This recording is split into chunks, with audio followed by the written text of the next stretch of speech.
by freight and rail has become cheaper, more efficient, and safer. Ensuring that the industry continues to grow without excessive and unnecessary government burdens is a key consideration that should be factored into any action toward freight rail taken by Congress or the executive branch. While this hearing will focus on America's freight rail network, it will also touch upon improving and constructively growing intercity passenger rail to best serve America's needs. Passenger rail works best where demand is high. Competition and private sector involvement are ample, and the dependence on government support is low. For Amtrak, we must look at improving and maintaining its existing network, winning it off government support, and providing competitive, reliable, and safe service to attract riders. Amtrak should serve as an appealing option for travel, not a replacement for vehicles and airplanes, which remains the overwhelming preference for Americans. As you know, the current service transportation authorization expires this Congress, and this committee has begun assessing the nation's infrastructure needs. The committee's work on surface authorization legislation will require us to be both principled and pragmatic. Building and supporting America's rail network involves cutting the red tape, improving safety through technology, and improving and innovation, encouraging private sector involvement and competition, and decreasing dependence on government funding and control. So with that, I'd like to introduce our witnesses that are joining us today. Ian Jeffries, President and CEO of American Association of American Railroads. Chuck Baker, President, American Shortline and Regional Railroad Association.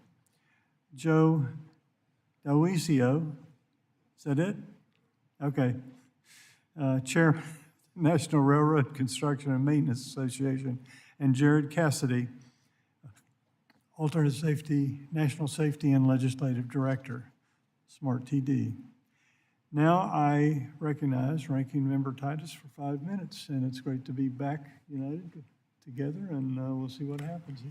Well, thank you, Chairman Webster. It's a pleasure to be working with you again, now on trains, before on economic development. I look forward to working with you and the other members of the subcommittee to make progress on matters related to railroads, pipelines, and hazardous materials. There's a lot of work to be done, such as completing pipeline and rail safety legislation and preparing for the surface transportation reauthorization so we can be sure to find a way to maintain ongoing investments for rail and pipeline safety projects. We don't want them to get lost in the highway shuffle. Las Vegas is my district, and it was founded as a rail stop initially.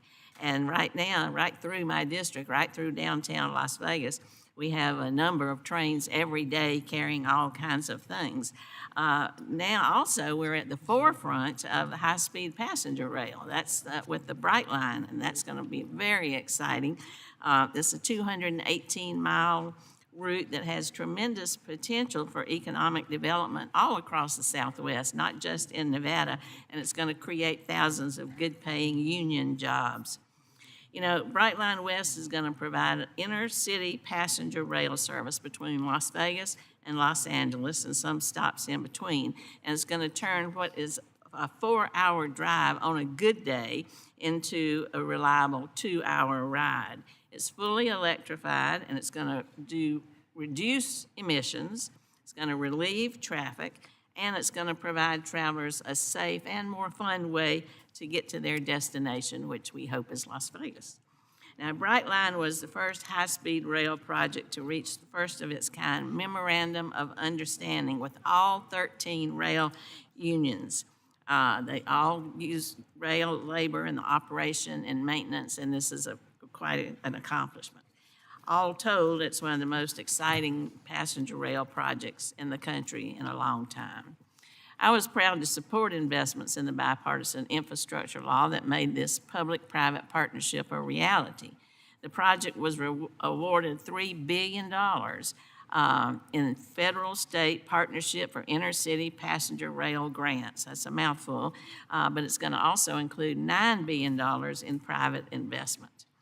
In addition to Brightline, as I mentioned, we also see a number of freight shipments that move by rail right through the district, and these include hazardous materials. And I continue to have concerns about those as trains get longer and longer.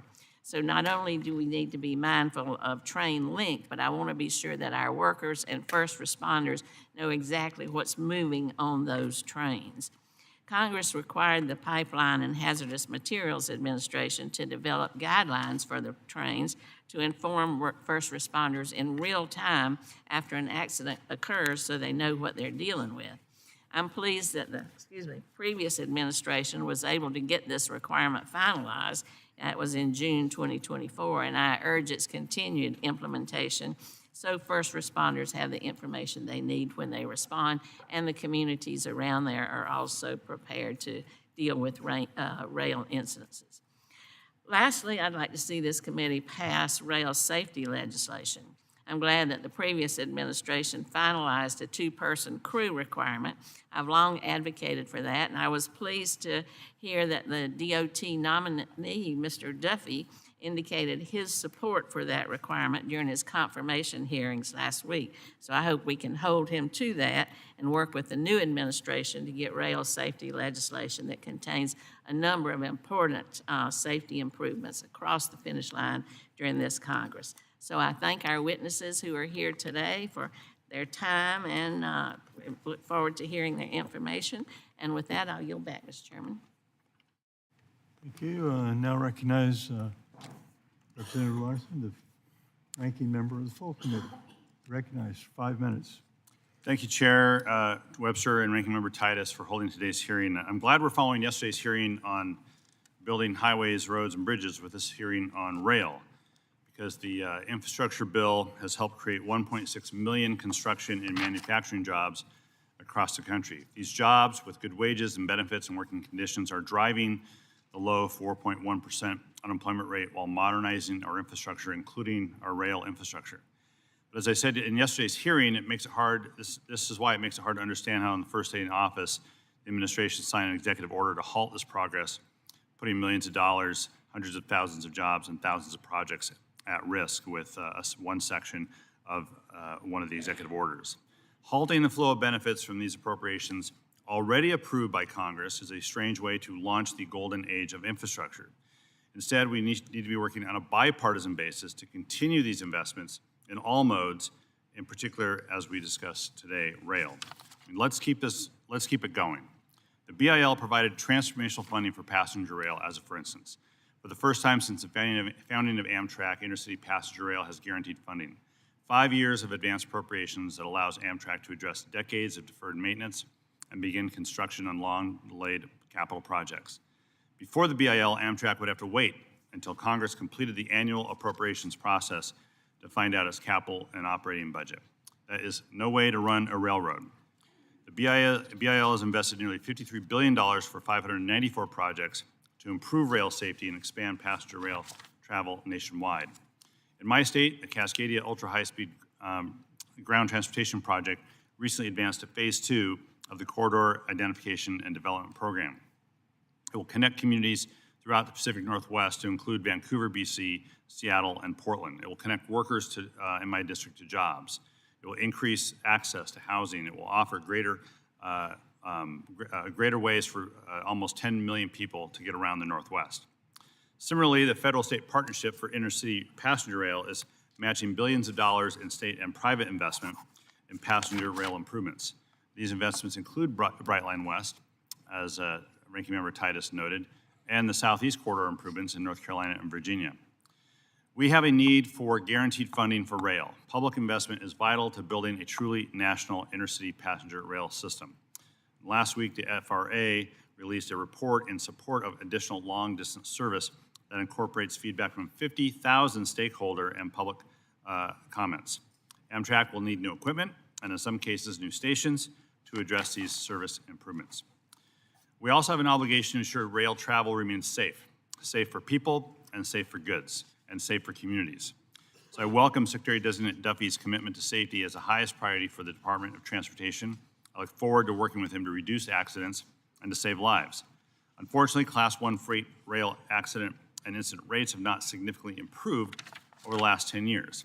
In my state, there were 202 train accidents, 192 grade crossing incidents, and 21 railroad right-of-way trespasser fatalities over the last 5 years, including a BNSF derailment that spilled over 3,000 gallons of diesel fuel on the Swinomish Indian Reservation in March of 2023.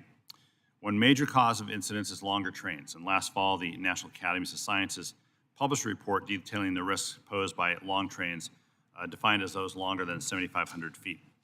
These trains, especially trains made up of several different types of rail cars, are subject to in-train forces that can make it challenging for an engineer to control. I know communities in my district, and I'm certain around the country, express concerns with longer and longer trains, citing derailments. We're working on a few of those issues in my district, including a recent railroad crossing elimination grant in Everett, Washington. These types of grants are available through the FRA and available to any member of Congress's district to apply for, and I encourage you all to consider that. I just want to end by saying that I know everyone on this committee wants to ensure freight rail remains a safe way to transport goods across the country. I look forward to working with all of you to achieve that goal. I'm committed to building on the successes of the investments in the BIL and ensure that this committee can say that America builds rail at hearings for many years to come. And I want to thank the witnesses for being here and look forward to the discussion. Thank you. Yield back. Briefly, I'd like to take a moment to explain our lighting system in front of you. Those green means go, you can talk. Yellow means slow it down, and red means stop. So that's when you conclude your marks. I ask unanimous consent that the full committee be included in the record, full statements of the witnesses be included in the record without objection. Show that ordered. I ask unanimous consent that the record of today's hearing remain open until such time as our witnesses have provided answers to any question that may be submitted to them in writing. Without objection, show that ordered. I ask unanimous consent that the record remain open for 15 days for additional comments or information submitted by members or witnesses to be included in the record of today's hearing. Without objection, show that ordered. As your written testimony has been made part of the record, subcommittee asks that you limit your oral remarks to 5 minutes. And with that, Mr. Jeffries, you're recognized. Chairman Webster, Ranking Member Titus, members of the subcommittee, thank you for the opportunity to testify today on the topic of surface transportation reauthorization. My name is Ian Jeffries, and I serve as the president and CEO of the Association of American Railroads, where we represent the nation's major freight railroads. I'm honored today to discuss the vital role railroads play for our nation and the policies needed to support continued success. Railroads are a cornerstone of the U.S. economy. Operating a network of over 140,000 miles, freight rail is exceptionally safe, economically vital, and privately funded. Unlike other transportation modes, freight railroads build, maintain, and invest their infrastructure almost entirely without federal funding. Since 1980, the industry has invested more than $690 billion in private capital, over $1.1 trillion in today's dollars, into maintaining and improving our network. That equates to an impressive $23 billion per year, or $442 million per week, every year. This level of self-sufficiency is unmatched in the transportation sector and ensures that railroads remain a reliable backbone in the supply chain. It also tracks one-to-one with safety, which is at the heart of everything we do. The last decade has been the safest in rail history. Last year was safer than the year before, and the year before that. Significant declines in train accidents, employee injuries, and grade crossings collisions are the result. Led by an unwavering employee commitment, railroads today lead major industries in worker safety. Safer than trucking, safer than airlines, safer than manufacturing, construction, and agriculture, just to name a few. Yet, our work in this space is never finished. Economically, freight rail supports nearly every industry, moving 1.5 billion tons of goods each year. That's 40% of all long-haul freight. From ag products to automobiles, chemicals to consumer goods, railroads connect communities and businesses in the country and beyond. Railroads' efficiency saves businesses billions annually and enhances U.S. global competitiveness. With real rates 42% below where they were in 1980, we are an ally in the ever-present fight against inflation. And our environmental impact is another advantage. Freight rail is 3 to 4 times more fuel efficient than our trucking partners. We reduce greenhouse gas emissions by up to 75% comparatively. As the demand for transportation grows, railroads are well positioned to meet continuing challenges. And it makes good business sense to be more efficient, as fuel is the second largest cost of our operations. As this committee begins to consider the next surface transportation bill, we encourage Congress to prioritize policies that uphold our ability to invest in infrastructure, support innovation, and advance data-driven safety improvements. We urge outcomes-based regulation to enable further deployment of next-generation technologies. Automated track inspections, for example, can improve safety outcomes, but have been hindered by outdated requirements that mandate manual inspections. A nimbler regulatory approach would allow railroads to innovate while advancing rigorous safety standards. Policies should be geared to meet specific challenges. If a policy cannot be said what problem it is solving, then I'd question its validity. Additionally, Congress should address the insolvency of the Highway Trust Fund.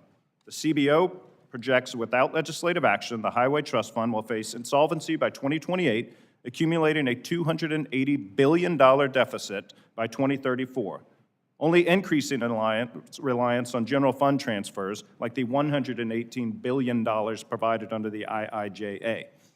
Reauthorization must also reject calls to increase truck size and weight limits, which would exacerbate these funding gaps, degrade roads, further increase congestion on our already clogged highways, and further create a competitive imbalance against our largest competitor. Additionally, programs such as the Railroad Crossing Elimination Grant Program are crucial in collaborating with our public partners to improve grade crossing safety and reduce accidents. Common sense permitting reforms can also put dollars to work more quickly. Freight railroads will continue supporting the economy and driving growth through investment and innovation, and we look forward to working with this committee to ensure the policies enacted in the reauthorization enable the freight rail industry to drive safety, efficiency, and economic growth for years to come. Thank you, and I look forward to your questions. Thank you very much. Now, Mr. Baker, you recognize for 5 minutes. Thank you. Good morning. I'm Chuck Baker, president of the Short Line Association, representing the nation's 600 small Class 2 and 3 freight railroads. Short lines are the first and last miles of the freight rail network.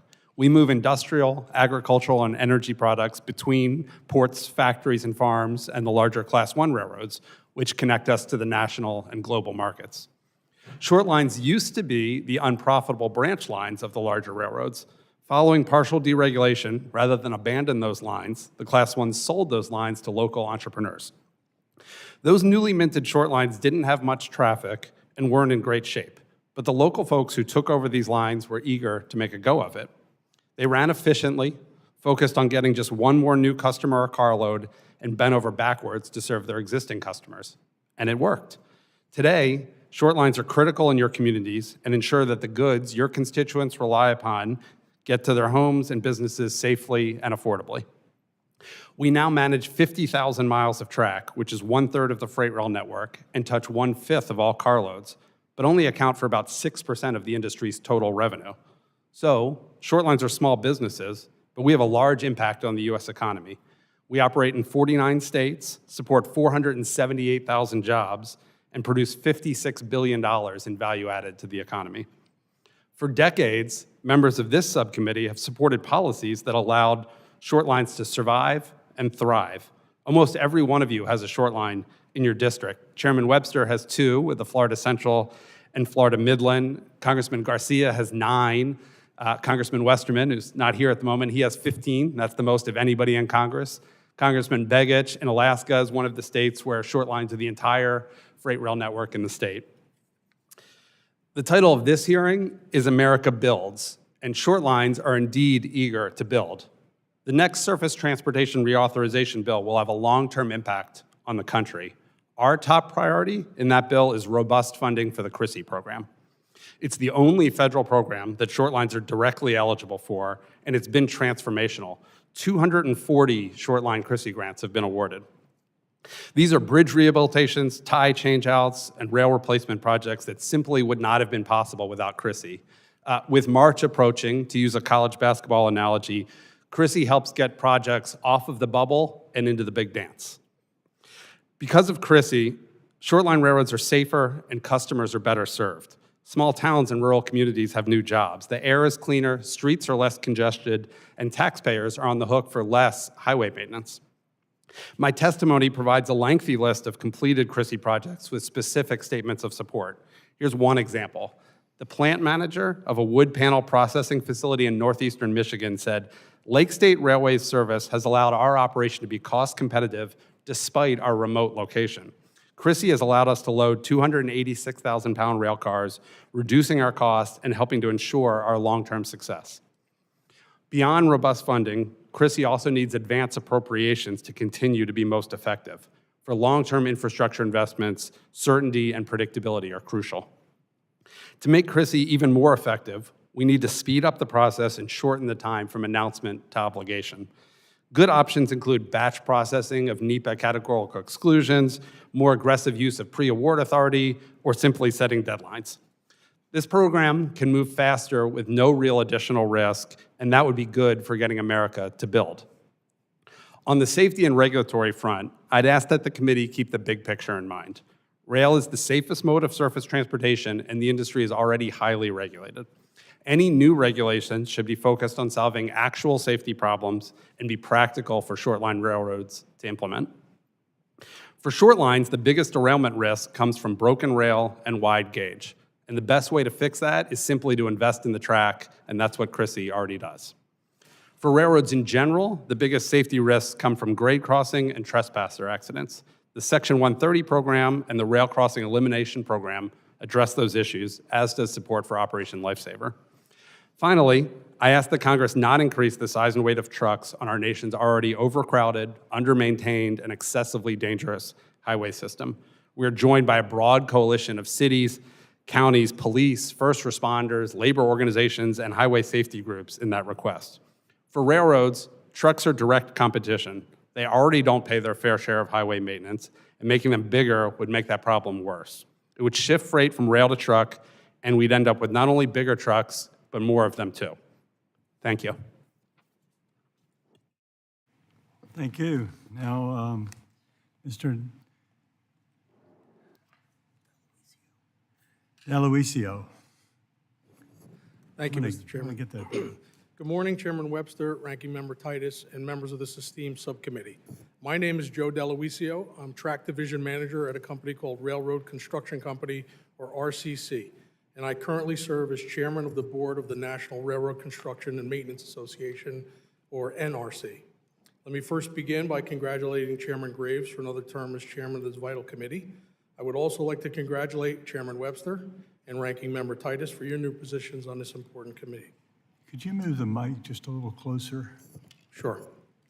The NRC is an association that advances the mutual interests of railway contractors and suppliers who construct, maintain, and supply both freight and passenger railroads.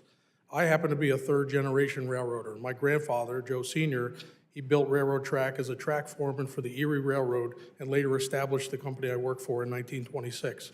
My father, Joe Jr., served in the Army Corps of Engineers, who began building America infrastructure towards the end of the Korean War. Multiple generations of my family, including aunts, uncles, cousins, all followed along this path. Building rail and building America, quite literally, runs in my blood. As I like to say, we are not just in this industry, we are this industry, and I view this industry as a family. My company, RCC, has a rich legacy of providing comprehensive track services on the eastern coast of the United States. But RCC is just one company within the NRC. Our member companies generate more than 100,000 jobs nationwide, supplying, building, and maintaining freight, passenger, and industrial rail networks.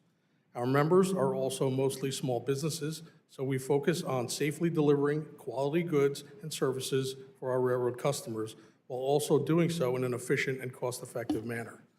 NRC members perform every type of rail infrastructure work and serve every type of railway owner, including Class 1s, short lines, and regional railroads, and intercity passenger rail systems.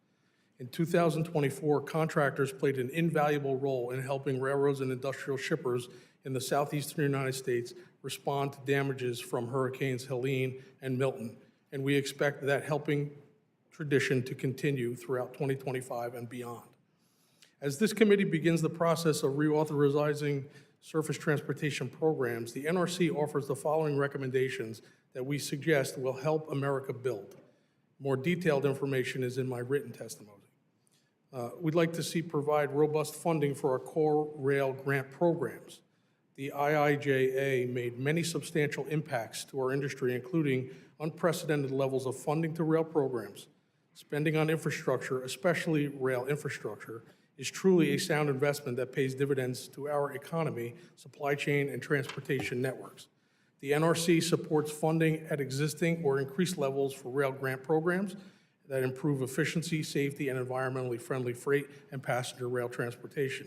In particular, the CRISI grant program is a vital source of funding the industry to address key safety improvement projects. Cutting red tape, the IIJA provided unprecedented levels of funding for key rail discretionary grant programs, which had been critical to improving both the freight supply chain as well as enhancing passenger rail in the U.S. However, the speed at which grant agreements have been executed has been too slow. We encourage Congress and the new administration to deliver grant funding in a responsible but more expedient manner. Support increased competition. The NRC strongly supports increased opportunities for contracting out and competition within these programs to stretch federal funds further. This is not an attempt to take work from in-house labor forces. Rather, it is intended to help the industry as a whole perform more work more efficiently. Oftentimes, our members are able to find the most efficient ideas and methods to deliver projects for less cost without compromising safety. Separately but related, there have been attempts in past reauthorization bills to insert language that provides restrictions around the definitions of a rail carrier that are excessive, unnecessary, and attempt to fix a problem that doesn't exist. These provisions would increase cost and reduce flexibility and would make it hard to initiate and expand passenger systems. We focus on safety. It is imperative to allow railroads and rail contractors and suppliers to initiate and deploy safety technologies. We urge Congress to data-driven solutions that would effectively increase the safety of the rail network and avoid policy changes that would place unnecessary and excessive mandates on the rail industry that would not enhance rail safety. The NRC supports maintaining existing federal truck size and weight maximums to help ensure safety on our roads and to control damage trucks cause on our highway infrastructure. Finally, the NRC has long supported safety in the industry, but numerous FRA regulations have not been data-driven, have had tenuous safety benefits despite being pitched as safety sensitive, and have been cumbersome to implement. Many times, this has placed undue paperwork on small businesses. Through this seems to be a top priority for every surface transportation reauthorization bill. The unfortunate reality is that permitting process for rail projects still moves way too slow. The NRC supports efforts to speed up federal permitting and review processes in order to deliver critical infrastructure projects without delays on a reasonable timeline. Thank you for this opportunity to share my perspectives today, and I look forward to any questions. Thank you. Thank you. Mr. Cassidy, you recognize your 5 minutes. Yes, sir. Thank you, Chair Webster, Ranking Member Titus, and members of the subcommittee for the opportunity to testify this morning on the current state of America's freight and passenger rail network. As Deputy National Safety and Legislative Director and Chief Safety Officer for SMART TD, I speak on behalf of the men and women of the rail industry who are committed to ensuring a safe, efficient, and robust transportation system for our nation. I have had no greater pleasure in my career than the opportunity to represent the single most significant factor of what sets our railroad industry apart from the rest of the world, and that is the American railroad worker. It is because of their efforts and their dedication that the rail industry has been able to achieve so many improvements over the last couple of decades, but there's still much work that needs to be done. Currently, we're enjoying some of the most robust funding in Amtrak's history, so it should be no surprise that 2024 was a record year for ridership. Not only were more people able to enjoy the benefits of rail travel, but rural communities were better equipped to directly connect their citizens with the rest of the country. This means better access to work and medical care with fewer cars on roads and highways. But like every other passenger rail service on the planet, Amtrak cannot survive on farebox revenue alone, which is why adequate funding is so important. But it's not just funding that is needed on Amtrak, it's legislative and regulatory support to protect the workers and riders from violent assailants. Almost daily, a train, platform, or customer service worker is threatened verbally or physically while simply trying to perform the functions of their job. It is not uncommon for conductors to be cussed out, spit on, punched, or worse. But even more troubling is the limitations on responding law enforcement officers to do anything about it. Unlike aviation, rail lacks sufficient statutes to handle bad actors accordingly. More often than not, an assaulter, once detained, is forced to disembark the train in which the assault took place. But because arrest isn't permissible, they are permitted to just wait on the platform and then board the next train, expanding the threat and not limiting it.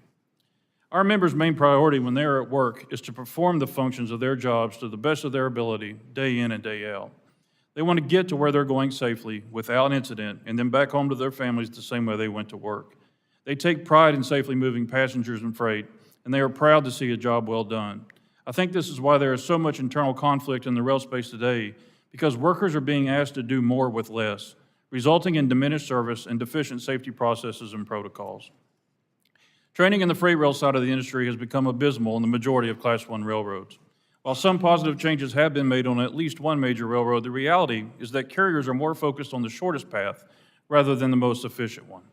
Serious and concerning reductions in training timelines are now present, and they are having an adverse impact, not just on safety, but also on the attraction and retention of the railroad workforce. Trains are growing longer, heavier, and more burdensome on neighborhoods and communities. Conductors and engineers are being asked to do more with less. The onboard technologies are not wholly reliable, while others like wayside detectors are still seemingly flipped on like a switch, on and off like a switch. Train accident and incident frequency continues to creep up despite fewer trains on the system, an indicator of the dangers of long trains, and yard accidents are becoming a serious concern. The answer does not lie simply in new technology and waivers from critical safe rulemaking and/or regulations. It lies in a steadfast commitment to achieving the safest course. Technology is not safer simply because it is technological. It is people that make the difference. President Trump acknowledged this truth in his support of the International Longshoremen's Association fight against automation. Labor should not be viewed as adversaries. We are the key to success. After all, it is the two-person crew that has brought about the safest and richest era ever in railroading history. It is the carmen and electricians best qualified to perform the required inspections that produce the best results. And it is all of the craft workers that drive the truest pursuit to achieving the safest course. To close, I want to align my comment with the President's recent statements about the need for a transparent government. The only way to gather, analyze, and interpret data or to introduce new innovations is to do so transparently and inclusively, with all stakeholders having a seat at the table and an equal voice in the process. After all, it is the workers that are best suited to speak to the truths and realities of the impacts or potential effects of the consistencies of the data and the technology desired and being developed. Innovation should absolutely be considered, but not for the sake of safety. There is no one better suited to drive every conversation and every effort towards safety than labor. Our mission is simple, and it does not waver. Safety will always lead the way. We stand ready to work with you and your offices to get us there. Again, I thank you for the opportunity. Thank you very much. So we now turn to questions from the panel.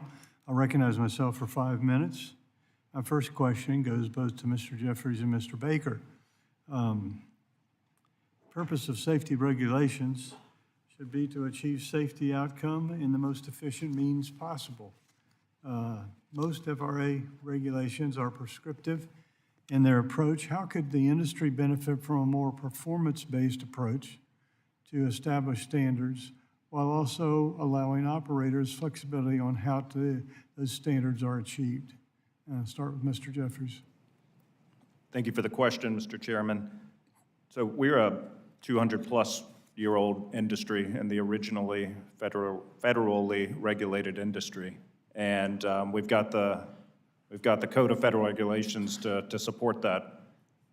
We still have regulations on the books from the steam engine era, over 50 years old, and what that results in when they aren't updated, when they don't evolve with the railroad, with the evolution of technology and innovation, is lock you into perhaps a backwards-looking operating practice that may or may not result in the highest level of safety. And when you think about regulations, I think we would all agree you should be thinking about the outcome you're seeking. the safety outcome you're seeking versus the input you're providing.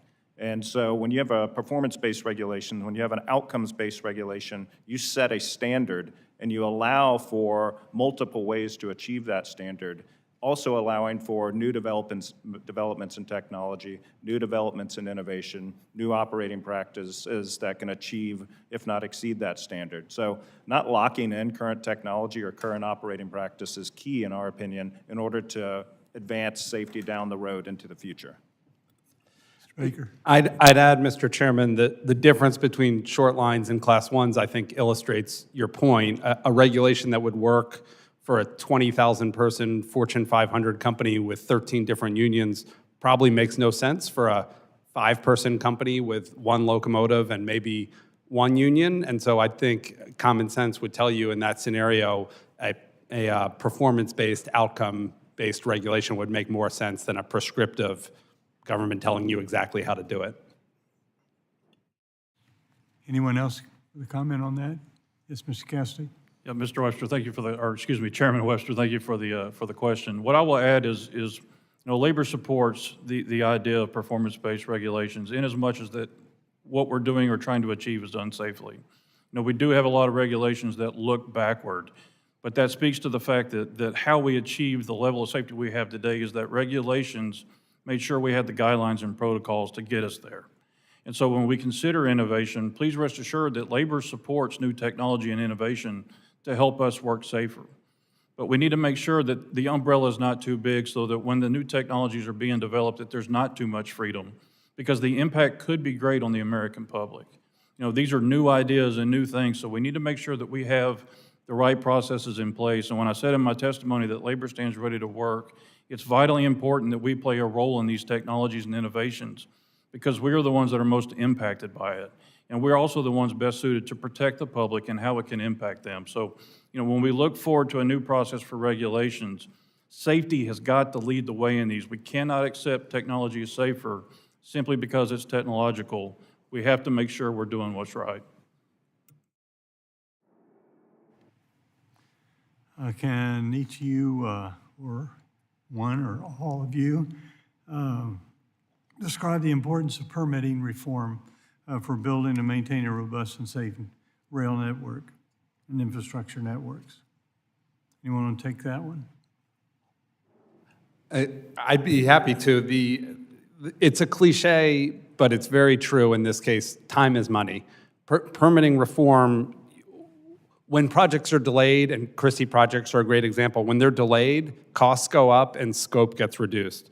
So getting it done faster just means more gets done, and the communities and shippers feel the benefits sooner. So for most short line projects, Christie projects, they're really quite simple. They typically involve track rehab in an existing right-of-way. It is obvious from day one that a project like that is going to have no significant environmental impact, and yet still we somehow frequently spend a year or more in sort of an elaborate box-checking exercise when everyone knows the outcome, and I would say let's just get to it.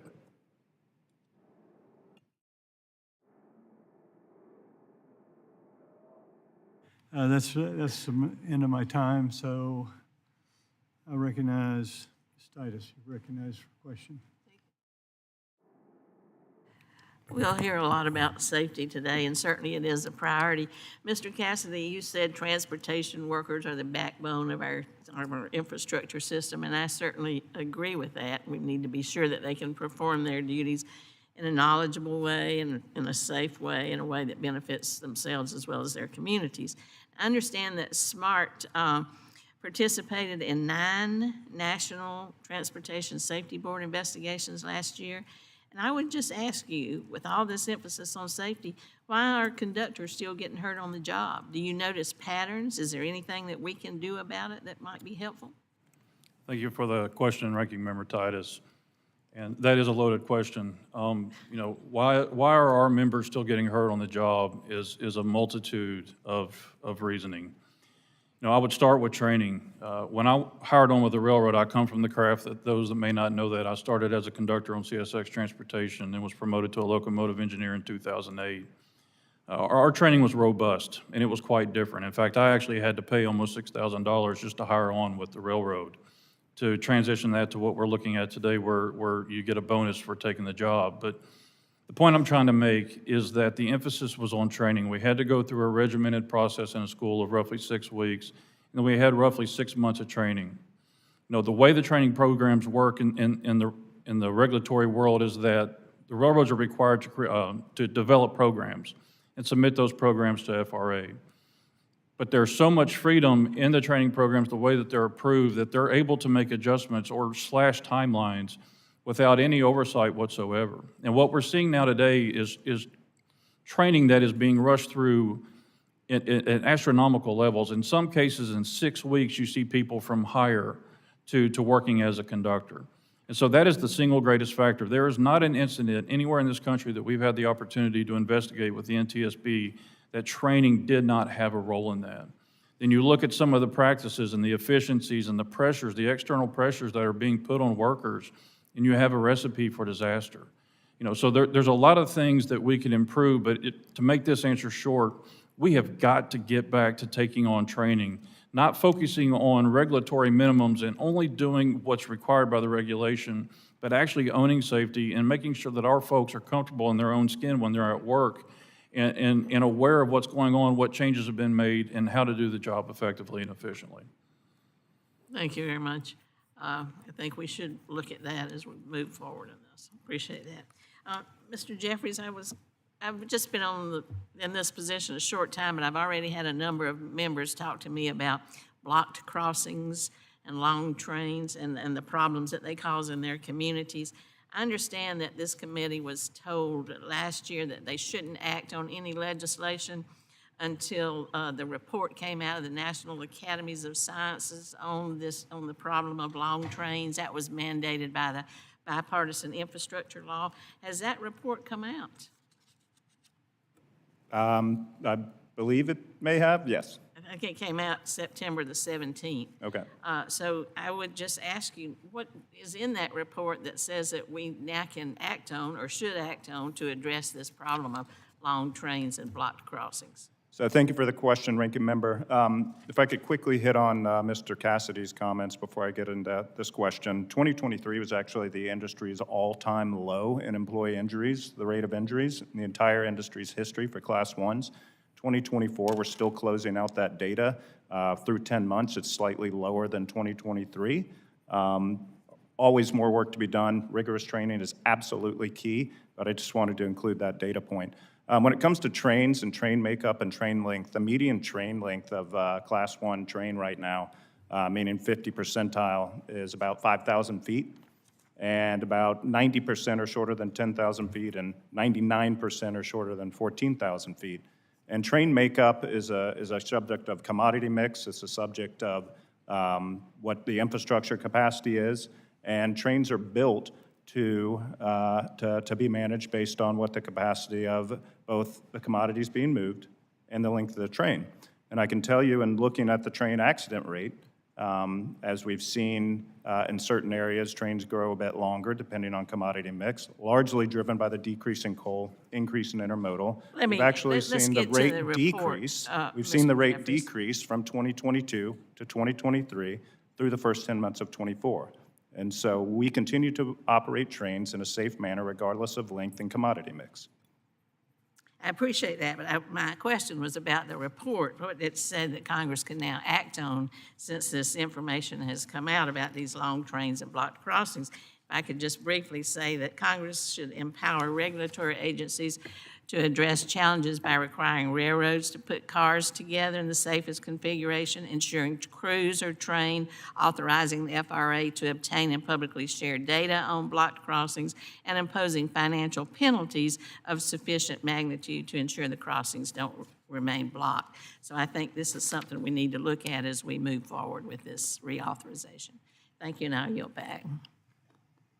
Gentlelady yields back. Mr. LaMaffa, you're recognized for 5 minutes.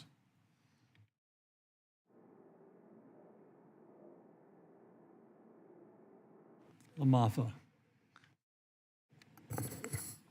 Thank you, Mr. Chairman.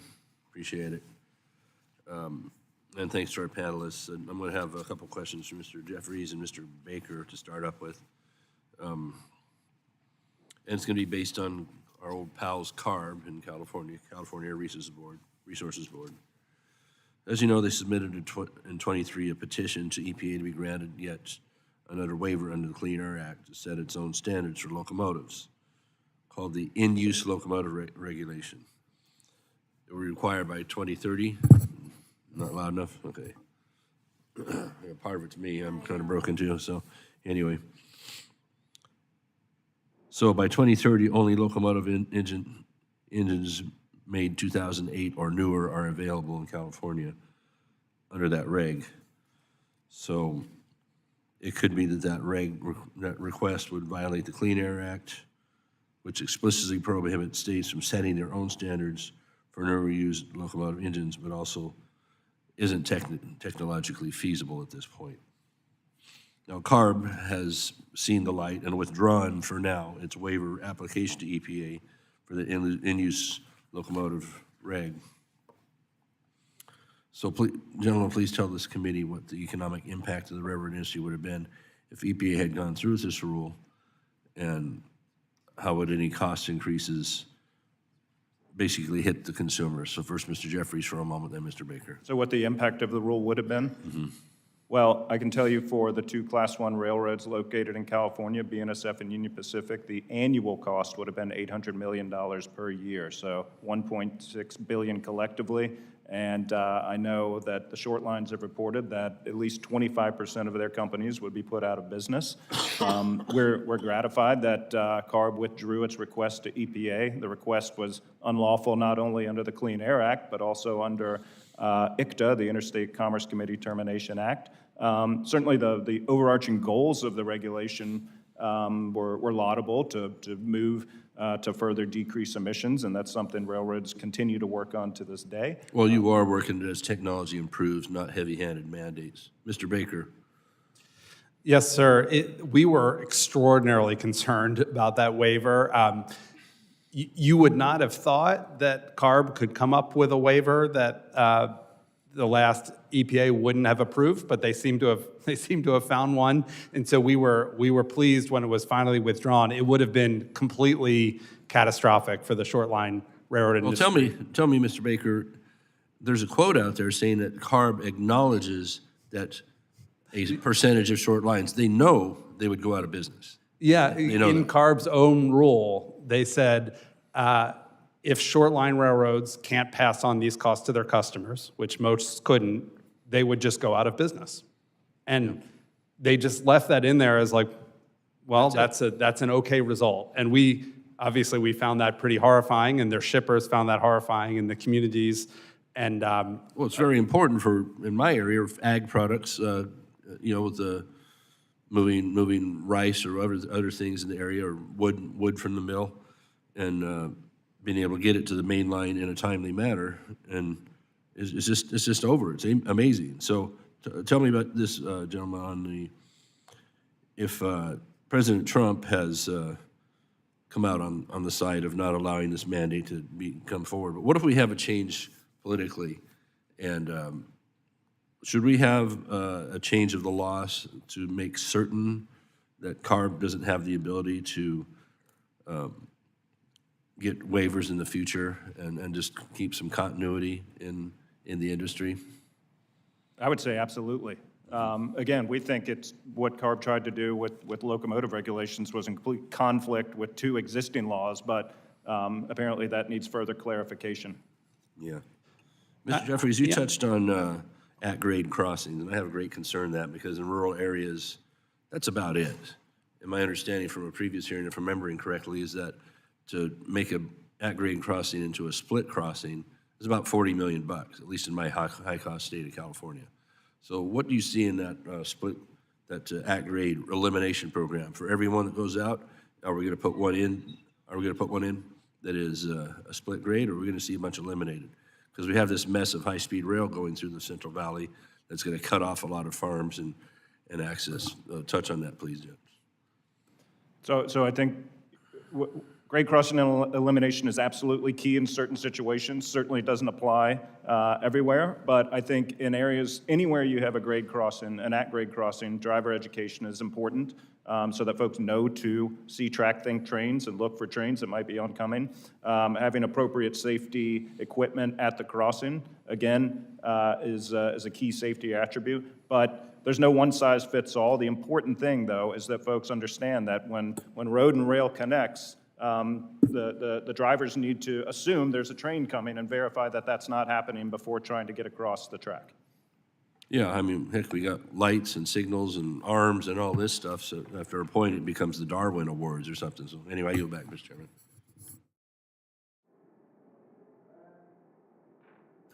Gentleman yields back. It's Mr. Carson. Thank you, Chairman. One of the many executive orders this week froze hiring and infrastructure funding. Now, considering that many infrastructure projects really get started in the spring, as you all know, this timing was anything but good. In fact, the Federal Highway Administration had to shut down all payments because of this very poorly drafted executive order. Last evening, I, along with my team, heard from the Metropolitan Planning Organization, our local one, and they're very concerned about the damage this will do to infrastructure projects that are underway, or at least soon to start. Do any of you have concerns about this new funding freeze damaging your priority objectives? And if so, please tell us how these executive orders will effectively hurt your progress. I would agree, Congressman, the executive order was not real well worded. I think the initial one-day reaction was a blanket pause across all of DOT on all disbursements. I do think that the clarification memo posted to the White House website last night clarified that it was really only meant to deal with what they're calling Green New Deal projects and EV mandates. So I think in reality, after 36 hours of extreme concern, I don't think really many rail projects at all will be affected, but it is, it was probably a lesson in being careful with words that get posted to the Federal Register and executive orders. Yeah, now, and to that point, while we're there, Mr. Baker, you know very well that the great Hoosier state, Indiana, is the home to many very thriving short line railroads, which helps us live up to the Hoosier nickname, the Crossroads of America. What's working well now in terms of short lines and your customers, and what are the challenges ahead for this very unique sector, and how can this committee help your efforts effectively? Yes, sir. There are a lot of short lines in all of Indiana. I believe there are 4 in your district alone. The Napoleon, Defiance, and Western is a great example. 10 years ago, there was a viral, at least viral for the world of freight railroading, a viral video showing a train moving down that track at about 5 miles per hour, and it was wavy, and it was messy, and it was called the worst railroad in America. And it probably was. That railroad has now received a Chrissy grant, has upgraded its infrastructure, has doubled its customer base, is moving faster and moving safer. It's good for the community, it's good for the state, it's good for the shippers. It's a fabulous success story, and that's replicated in multiple places in Indiana. And again, at the risk of harping over and over on the same point, the Chrissy grant is a huge help for short line railroads. It can be transformational, and it just lets railroads like Napoleon, Defiance, and Western in Indiana do projects that otherwise wouldn't be possible. Absolutely. Thank you, Chairman. I yield back. Gentleman yields back. Mr. Niles, you're recognized for 5 minutes. Well, I appreciate that, Mr. Chairman. I appreciate the opportunity to discuss the freight and passenger rail network. As we gear up for the surface reauthorization, I have several priorities that I will be advocating for and that I believe will increase safety. Mr. Jeffries, I want to commend you for your comments on the Railroad Crossing Elimination Grant Program. I do believe we are of one mind one mind, that the safest crossing is the crossing that is not there. I believe labor supports it as well. I'd like to say, hey, good to see you, Greg. Good to see you, Jarrett. As we work on surface reauthorization and specifically the rail title, I will most assuredly be advocating for that program and another one to modernize the tank fleet with 21st century telematics. The telematics grant program that I authored in the Railway Safety Enhancement Act will give shippers and tank car owners vital information about their assets' health and information about where their products are in the rail network. I believe this information is the property of the tank car owners and must be shared with the operators in real time as their goods are moving along the rail network. Mr. Jeffries, the FCC's allocation for the 900 megahertz spectrum is a valuable opportunity for the railroads to enhance safety, reliability, and operational efficiency. Will the Class 1 railroads commit to comply with the FCC order on spectrum by September of this year? I think they want to know by September of 2025. Will you do that? Thank you for the question, and you're spot on with our shared views on rail crossing elimination, and thank you for your support on that. Yes, we will comply. I've talked to our internal experts, and we're on schedule to comply, and be happy to bring in those experts to sit down with you and your team in more detail, but that process is in place, and we're moving forward. And will you commit to promptly inform the FCC and members of this committee if there are any issues with compliance? Absolutely. Once the railroads are done moving to the A block within the 900 band, can you share what the railroad industry's plans are to further develop that spectrum to show a continued commitment to safety and what the time frame the industry will need to achieve that? Well, certainly that's what we're developing right now, and when you look at spectrum use and what we've been able to build out along our network through our PTC network, we've got a 54,000-mile 5G network now, moving on to tighter bands of spectrum. That'll open up more capacity, allow us to really take the wireless backbone to new heights. Okay, I'm going to have some follow-up questions for the record on this topic, and I expect them to be answered. I'd like to pivot to a discussion about C3RS. Mr. Jeffries, what changes do railroads recommend to the confidential close call reporting system, which is at C3RS, to get more of the Class 1 railroads to enroll in the program?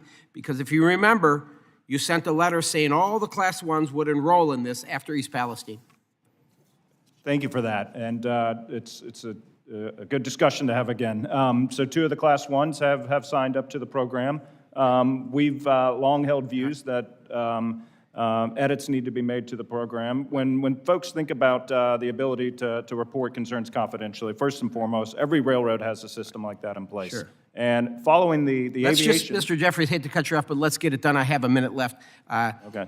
I believe you testified before the Senate Commerce Committee in March of 2023. Then Senator Vance asked if 30 seconds was enough time to perform car inspections, to which you replied, quote, 30 seconds doesn't seem like a long enough time to do an in-depth inspection.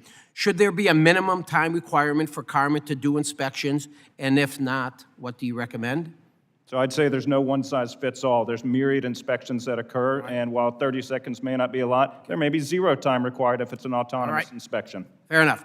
Let the record reflect that Vice President Vance introduced legislation to mandate 2-person crew size that was endorsed by President Trump. Incoming Secretary Duffy, who just moved out of Commerce Committee by a vote of 28-0, confirmed he would not pull back the 2-man work rule. As a member of this committee, I support that rule. The idea that Republicans will do whatever big business want and will not take into account the needs of the working men, it's outdated. I will just say that dog doesn't hunt. With that, I yield back. Gentleman yields back. Mr. Mold. Thank you, Mr. Chairman. And I just want to begin with a word of appreciation for the comments from my colleague from Texas, who's been a real partner on working to find good solutions for rail safety solutions that take the industry forward, not backward, and improve safety for all, and make the point to all of America that rail is a far safer way to transport things, especially hazmat, than trucks. And that point seems to be lost on a lot of people. Mr. Chairman, in your opening remarks, you talked about improving safety through technology and innovation. That's what we're talking about.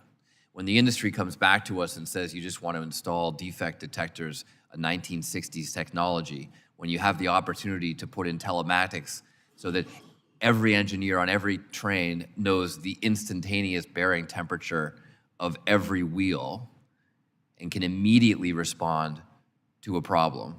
And oh, by the way, it's not so bad that customers also know where their cars are for the first time in history. That's about taking the industry forward, not back. Now, Mr. Chairman, I would be remiss if I didn't also mention that you talked about decreasing dependence on government funding for railroads. It's interesting that you don't talk about decreasing dependence on government funding for highways or airlines. We've subsidized highways and airlines to the tune of billions and billions, hundreds of billions of dollars over the decades. It's interesting that the freight railroad system is asked to compete against this heavily subsidized alternative.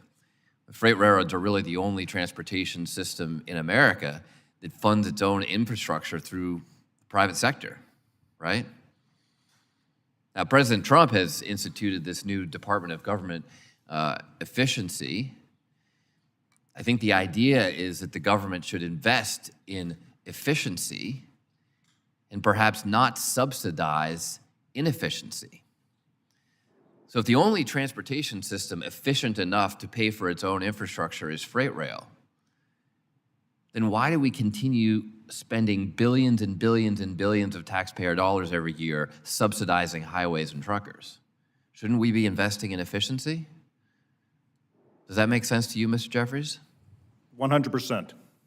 You also mentioned, Mr. Chairman, that Amtrak should be off government support, but you didn't mention that our highways should be off government support or that our airlines should be off government support.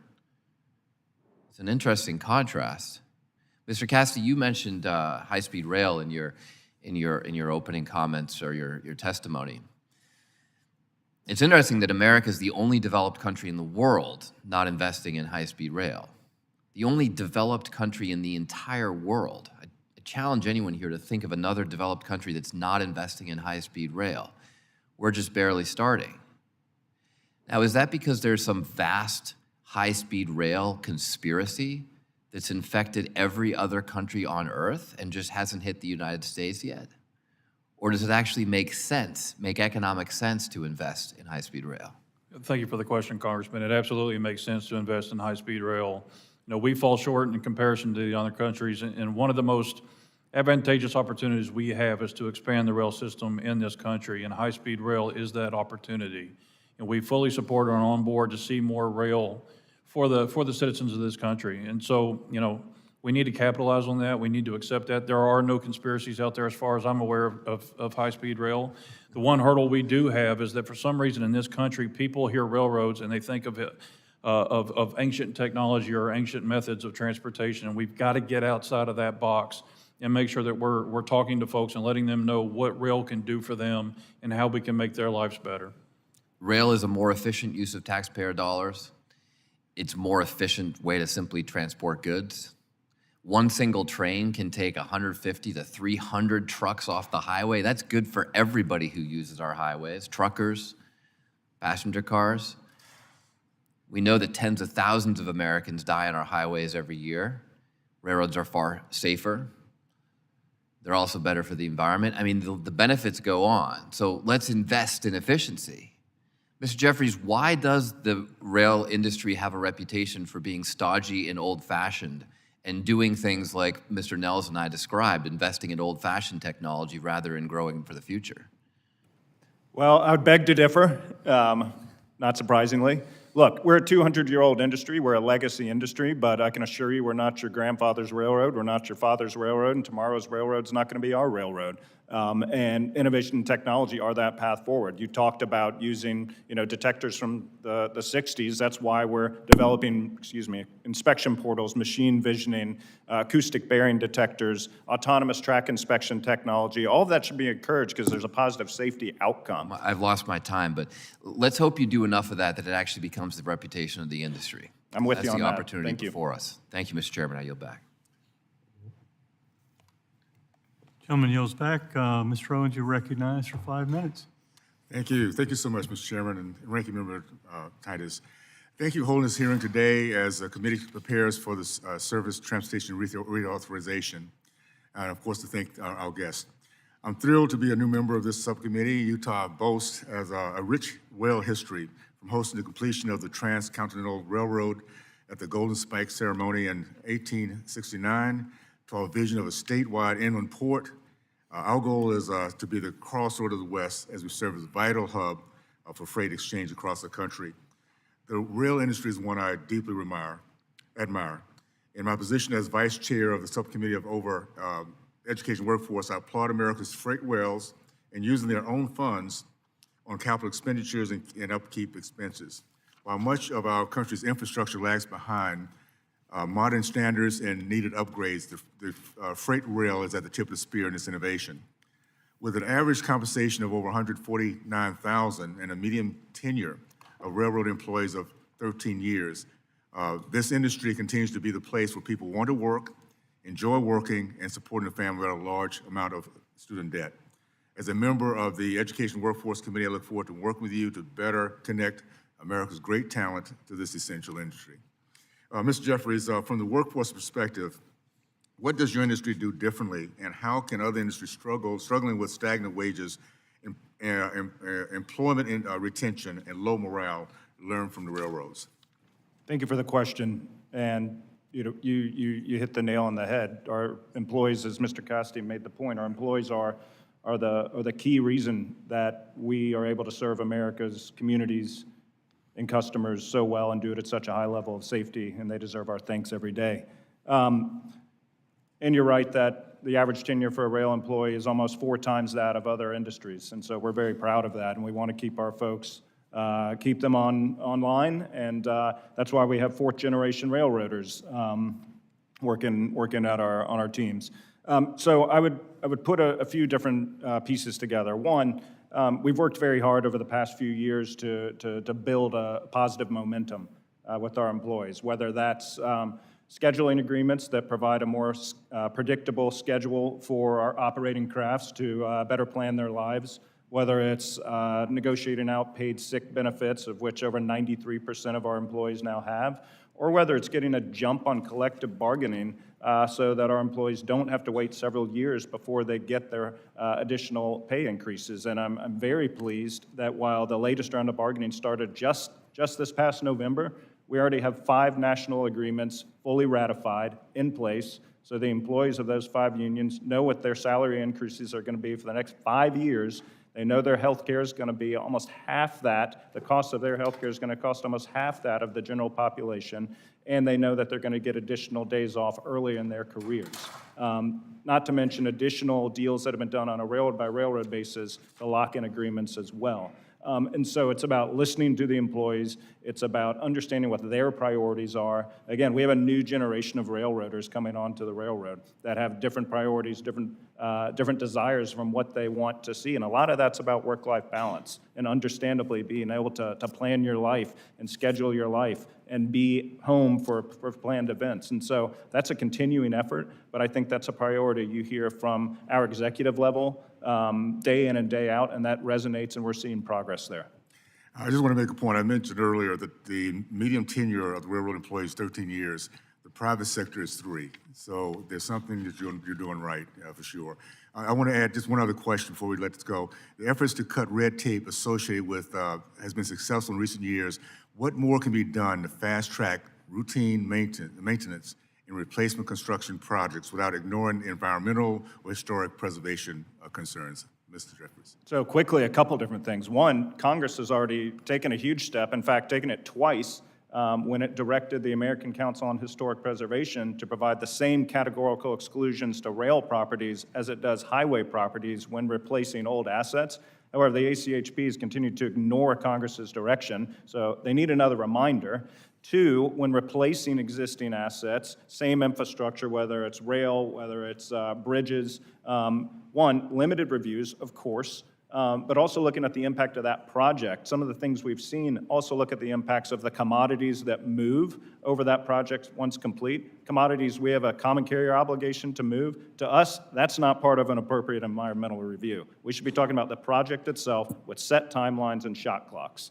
Okay. Just want to wrap up by saying, Mr. Cassidy, we're going to do our best education workforce to prepare some of the greatest kids in our country for a great industry. So just know we're on top of that. We're going to make sure we address it in a big way. Thank you so much, and I yield back. Gentleman yields back. Ms. Fushi. Thank you, Mr. Chairman and Ranking Member Titus, for holding this hearing, and thank you to the witnesses for being with us today. Mr. Jeffries, are railroads currently using artificial intelligence to perform safety inspections?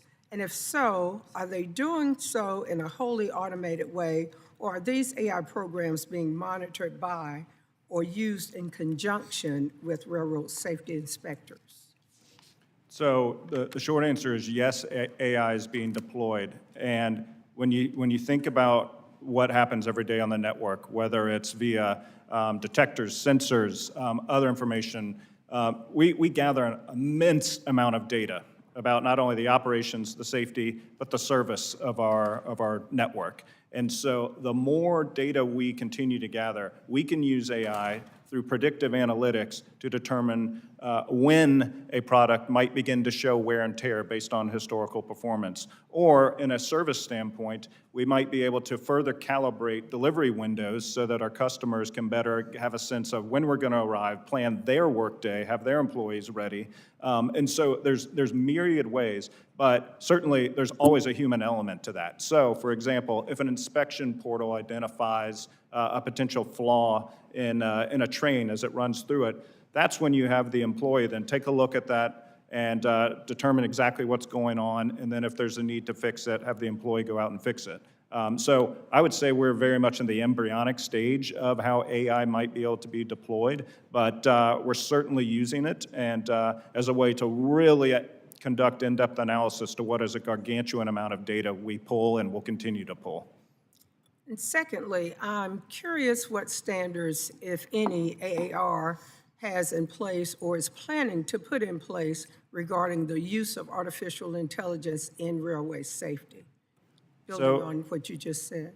Not only at the AAR, but also we have an IT company called Rail Inc. located in Cary, North Carolina. And I would say we're figuring out that path forward now.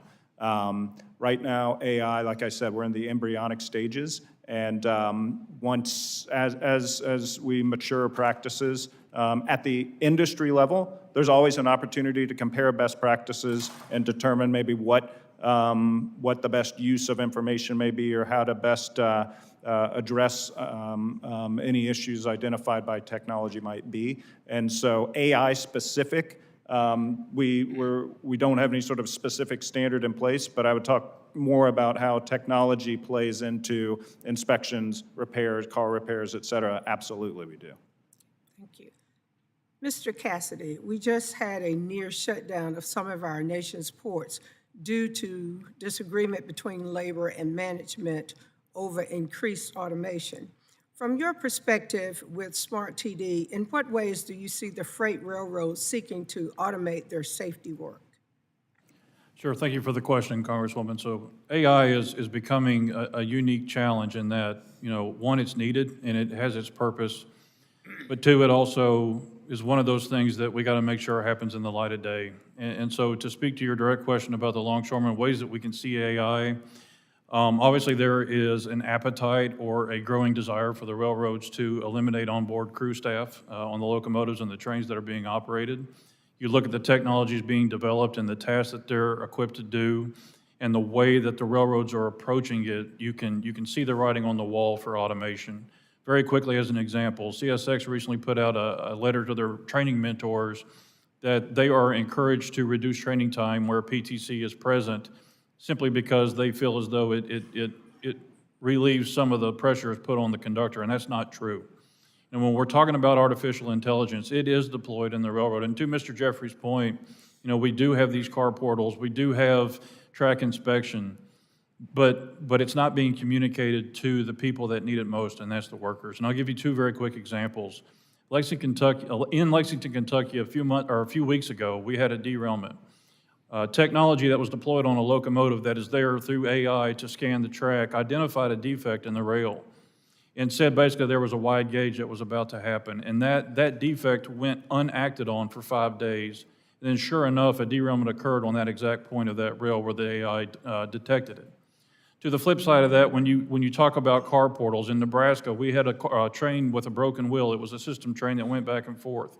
There was at least 5 times that train in that particular car where the broken wheel went through the car portal, and it was identified. We have the pictures. But it wasn't acted upon on the railroad until the actual wheel failed, and we had a derailment that we went to it. So when we develop new technologies, we have innovation. We've got to make sure, to Congressman Nail's point and to Congressman Moulton's point, that the information is going to where it needs to go, not just to a back room or a closet where it's hidden in the dark, but to the employees that hold that responsibility and hold that accountability to make sure that they stay safe, that the public stays safe, and that we're doing the right thing.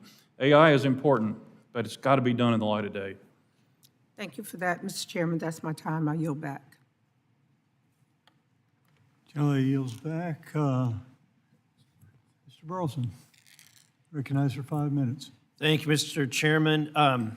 Mr. Baker, you didn't mention my district, so I'll say, Southwest Missouri, there are 315 miles of track that's owned or operated by short line and regional rail. And you emphasized in your testimony that these are small businesses. I mean, it's thrown out as big corporations, but no, these are small businesses. And I think small businesses are the backbone of the American economy, and vital to every state, including the state of Missouri. That being said, what if you had to rank in order the most egregious, the most burdensome, and ridiculous regulations that your industry faces? What are the top 3? Well, first of all, I apologize for not mentioning your district. I would have loved to, but I've found Congress is very strict about the 5-minute. Hey, you're welcome to come to Southwest Missouri. It's beautiful. I will happily accept that invitation. I would love to join. Maybe combine it with a visit to the chairman's district also. Sounds good. The most egregious.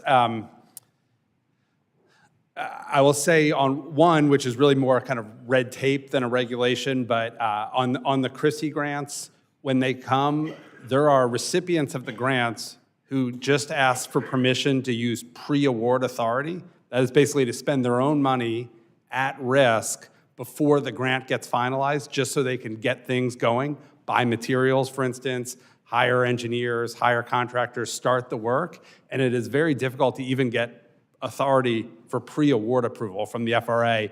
For the life of me, I cannot figure out why that is anything other than an easy yes, almost instantaneously. That's one. Dispatcher certifications, dispatcher and signalman certifications is a new rule that is coming that I believe is a textbook example of solving a problem that just doesn't exist.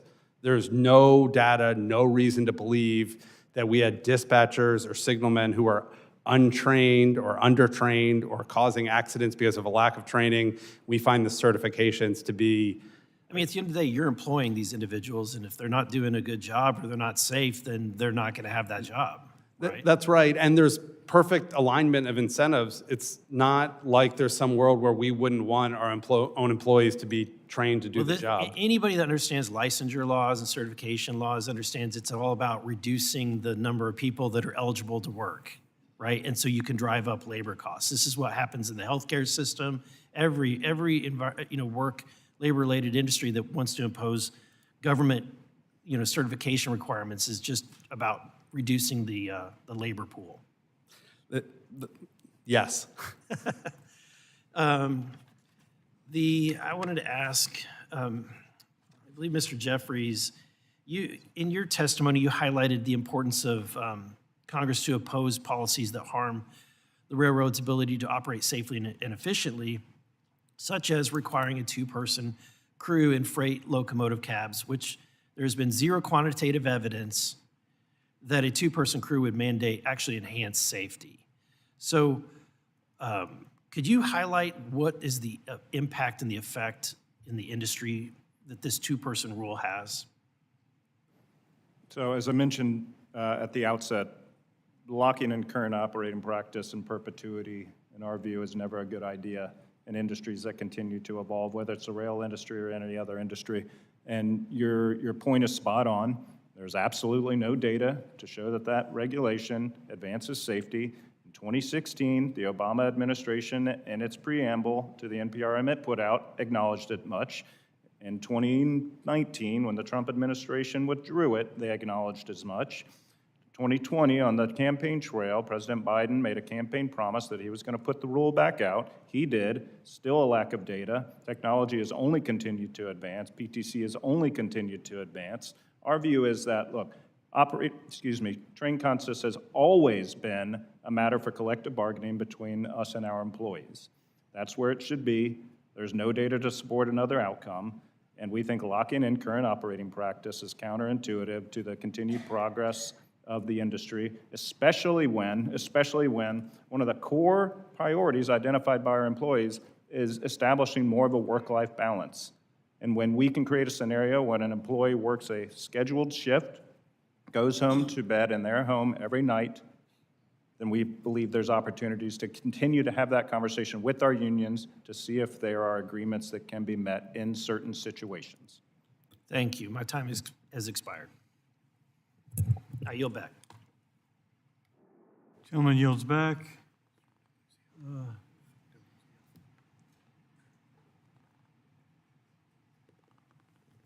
Mr. Delazio. Thank you, Mr. Chairman, and good morning, gentlemen. I want to start on a place, I think, around safety where we agree in industry. Mr. Jeffries, you represent the big Class 1 railroads, Mr. Baker, the short line railroads, Railroad Crossing Elimination Program. And for folks at home, it's a pretty important program that can fund safety improvements at rail crossings. I'll talk about my district in Western Pennsylvania. Nearly half of my constituents live within a mile of the tracks. 95% or so live within 5 miles. I hear from local government all the time about concerns and safety issues around crossings. Cheswick in my district, home to a crossing with the second highest accident rate in the Northeast United States. The Keys Rocks in my district, 5th worst rate in Pennsylvania. So I see you both nodding. Mr. Jeffries, I'll start with you. You agree this program is important, can help improve safety for the big railroads, and Mr. Baker, I'll ask you the same question about your railroads. 100%. We supported it in development of the IIJA, and we look forward to supporting it in the next reauthorization effort. Very good. Mr. Baker? The program works. I think we only all wish there could be more of it. The biggest challenge with grade separations is just they're quite expensive. It's not hypothetical in my district, or I assume many of my colleagues. This really is a risk to our communities. I hear from so many local officials about this problem. We need to make sure we continue to fund this in a real way. Now, maybe where we aren't going to agree so much are broader rail safety efforts that have been quite bipartisan. I commend Mr. Nels from Texas, Mr. Moulton, Ms. Sykes, Mr. Rulli, who represents East Palestine. I represent the Western Pennsylvanians, also impacted by the terrible derailment in East Palestine with Norfolk Southern almost 2 years ago. And yet we still have not had Congress take any action on rail safety. That is unacceptable to me and my constituents. I've heard Mr. Rulli talk about his constituents in East Palestine. I've heard it from Vice President Vance, President Trump. I heard it from the prior administration. They support these rail safety efforts, and yet nothing's happened. I don't accept that. And I guess a simple part of this is whether we're going to trust the rail industry to regulate themselves. So Mr. Cassidy, let me start with you. You represent men and women who work in this industry, who work to keep the trains moving safely and efficiently. Mr. Cassidy, do you trust the railroads to regulate themselves? Unfortunately, I do not. They make a lot of unilateral changes quite regularly that are the outcome of external pressures, whether that be Wall Street or scheduling or whatever that may be. And they find ways to capitulate to those pressures, which unfortunately end up cutting corners and that affect our people. When you look at long trains, when you look at the scheduling, when you look at attendance policies, all of these things have impacts on the workforce and ultimately the service. two-person crew, if they have their way, Mr. Jeffries just said it, they don't feel the need for keep the conductor. But if we remove the conductor off the cab of the locomotive, we do have a history that shows two-person crews and the conductor deliver a level of safety. To remove that person, you are going to equate to risk. You're going to bring a new risk into it. And so we got to make sure that we have guidelines and guardrails that we're doing the right things, because they're going to have impacts on the American public. And when you look at attendance policies, just an example, last week, I believe it was, maybe two, BNSF decided to cut and slash their attendance policy without any conversation or consideration. Work-life balance is being used up here as though it's a gift, but it's not a gift. It's a hammer over our workers' head. And so we've got to make sure that we're doing the right things for the workers and in turn do the right things for the American public. We want and need the railroads to succeed. Please don't get me wrong. Rich railroads work well for our membership. Successful railroads work well for our membership. We need them to do the right thing. But unfortunately, we cannot trust them to do that because there are pressures that they capitulate to, and we can't account for that. Well, Mr. Cassidy, you made a point about railroads succeeding being good for your members and being good for our country, right? We have to move goods safely and quickly. I'm not willing to use my constituents as collateral damage in the way of profits. But we have to move things on the rails safely. And to the point of trusting the railroads to regulate themselves, in the year after the derailment, the Class 1 railroads' derailment rate increased. I'll read you a quote about those figures. Quote, "These figures show the railroads industry's safety standards are getting worse. We can reverse the trend by passing the Railroad Safety Act immediately." That was Senator Vance, who's now our vice president. Let's pass the legislation and protect my community, protect communities like ours all over the country. Mr. Chairman, I'll yield back. Gentleman yields back. Mr. Fong, you're recognized for 5 minutes. Thank you, Mr. Chairman. Wanted to ask a few questions of Mr. Jeffries and Mr. Baker. I certainly share your perspective. It was important that CARB withdrew their petition to implement as an unworkable in-use locomotive rule, and I think that's important for our supply chain. Did want to ask if there were other state or federal policies that are going to hinder or rail operations in California specifically. Well, thank you for the question. And if I could just comment quickly, 2022, the 2023 derailment rate was significantly lower than 2022. In the first 10 months, it's lower than, of 24, it was lower than 23. 2.77 incidents per million train miles. That's not good enough. It should be 0, but progress continues to be made on that front. And I just wanted to make sure the record reflected that. And thank you for your support on CARB's misguided efforts. You are a leader in the efforts in calling out while noble in the pursuit, the complete unrealistic attempt and illegal attempt for CARB to do what it did. Look, at the end of the day,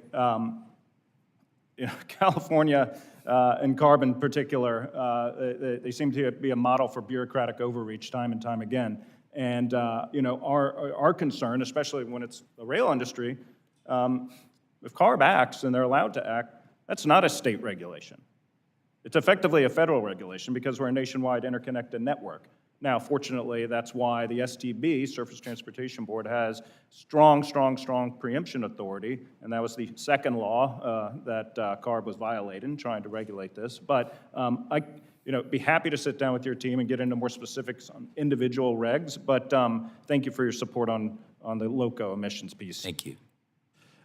I would say that the CARB rule was so egregious and so kind of terrifying for the short line industry about essentially threatening to put us out of business. We are, again, thrilled that it was withdrawn. Appreciate your support in particular on helping with that. I do think that Congress would be wise to consider taking a look at the Clean Air Act and the authority that's given to CARB and changing, at least limiting that in scope so that at least on industries that are clearly meant to be regulated at the federal level, not the state level, like railroads, that we can't revisit this nightmare the next time they have an administration that might be willing to approve such a waiver. Absolutely. Certainly, it's we all know that rail is a key component of the supply chain that is not only in California but across the country. Now, certainly, that's part of our concern about CARB's rule. I did want to ask, how can freight rail infrastructure be expanded or optimized to accommodate the increasing demand in supply chains and capacity? And of course, what are the key rail corridors in California that can be improved? How can we expand rail capacity at the ports to create some coordination to reduce congestion and improve the flow of goods? So one of the common themes we've heard, I think, is through sensible permitting reform to let dollars get put to work more quickly in a more efficient way. And that's really just about setting timelines, recognizing what should be pre-existing categorical exclusions, and avoiding unnecessary costs through inflationary delay. In our ports, we've seen significant efforts to increase information sharing among the supply chain stakeholders. That's key. The Barstow Intermodal Gateway in Southern California, massive investment occurring, getting that approved so it can be built quickly, get those containers out of the Southern California basin quickly, let them be built into trains and dispersed throughout the country out in a big open space. Key. There's other massive projects like that, and really the Surface Transportation Board, who I mentioned before, exercising its its preemption authority over both rail projects and our customers' projects. Mr. Baker. I'd add, again, at the risk of harping on it, the CRISI program is extraordinarily effective at investing in short-line infrastructure, including in California. The Sierra Northern recently received one for building out a big rail loading yard. And so further support of programs like that and having it move faster, I think will accomplish exactly what you're looking for. I appreciate that. I think my time is running out, but I appreciate the work that's being done in the rail industry to move our products and our goods across the country and get them from the ports and to our homes and businesses and farms. So thank you, and I yield back. Gentleman yields back. Mr. Garcia, you're recognized for 5 minutes. Thank you, Mr. Chairman and Ranking Member, to our witnesses here today. I represent Chicago, the nation's busiest freight hub. One of every 4 U.S. freight trains passes through Chicago. That's about 500 freight trains and 800 passenger and commuter trains every day. I was glad to see that the Chicago Region Environmental and Transportation Efficiency Program, better known as CREATE, received 2 important grants from U.S. DOT. Nearly $300 million will go to improvements on a 3-mile elevated rail corridor on Chicago's south side. And another $43 million will be invested on building a grade separation along 65th Street and Harlem Avenue across the street from my district. Together, this funding will help relieve congestion along Chicago's rail network, improve supply chain efficiency, and make communities safer as well. This is made possible through the collaboration between public sector and Class 1 railroads. Mr. Jeffries, can you speak about how important programs like CREATE are for our national rail and freight network? Well, thank you for that question. It was great to see you at the event in December on the south side of Chicago. They're critically important, and CREATE is the model program for the rest of the country. And we often get approached from other communities of, hey, we want to do a CREATE, and we explain the commitment from not only the freight railroads, but the commuter railroads, Amtrak, the city, the county, the state, the US DOT, and how we've all worked together to identify a discrete set of very large projects that different parties benefit from at different times, but everyone has skin in the game. Everyone has maintained a commitment. Absolutely critically important, and we're thrilled with the outcome of last fall's awards. And I'll just give you a quick example. Our leader of CREATE in Chicago was invited to Southern California to talk about the CREATE program, and he said it dawned on him that the close to 100 officials who were there representing local governments, it was probably the first time they'd been in a room together. And so the amount of coordination in Chicagoland is to be applauded and something we're very proud of. Yeah, let's keep it going by all means. Mr. Cassidy, changing gears, I appreciate you mentioning high-speed rail in your testimony. Thousands of miles of railroad tracks crisscross Chicago, making rail essential to supporting a robust economy in the Midwest. It supports thousands of good-paying union jobs. It connects small towns to big cities, connects people to schools and jobs, and connects businesses to commodities as well. That's why high-speed rail is an exciting prospect for the Midwest. Not only would it spur economic development, it would lower carbon emissions and create thousands of good jobs. A commission in Illinois is currently studying the Chicago to St. Louis route and will produce a statewide plan. Can you address how transformational a high-speed rail system in the Midwest would be, and what role can the federal government play to support development plans for high-speed rail? Sure, thank you for the question. High-speed rail would be absolutely transformational for the rail industry, and for all the reasons that you addressed. I mean, the efficiency and the effectiveness and the benefits for the American public are exponential and hard to be quantified in such a short statement like this.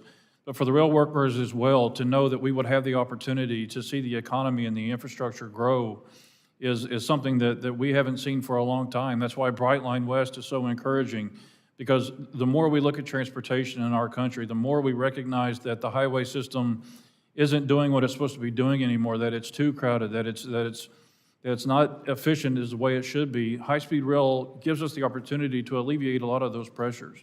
But we need the government's help to encourage those construction projects. We need the government's help to fund those projects. And we need the government's buy-in on the rail industry to make sure that we are expanding that. Kind of like what's been talked about already this morning, is that for whatever reason, and I know Mr. Jeffries talked about this isn't your granddad's railroad, but the public view, when they see the railroad system, we have been in the background for so long that they don't view it as the next step. For some reason, aviation gets this whatever put on it to make it seem as though that is the ultimate future, but the ultimate future doesn't have to be there.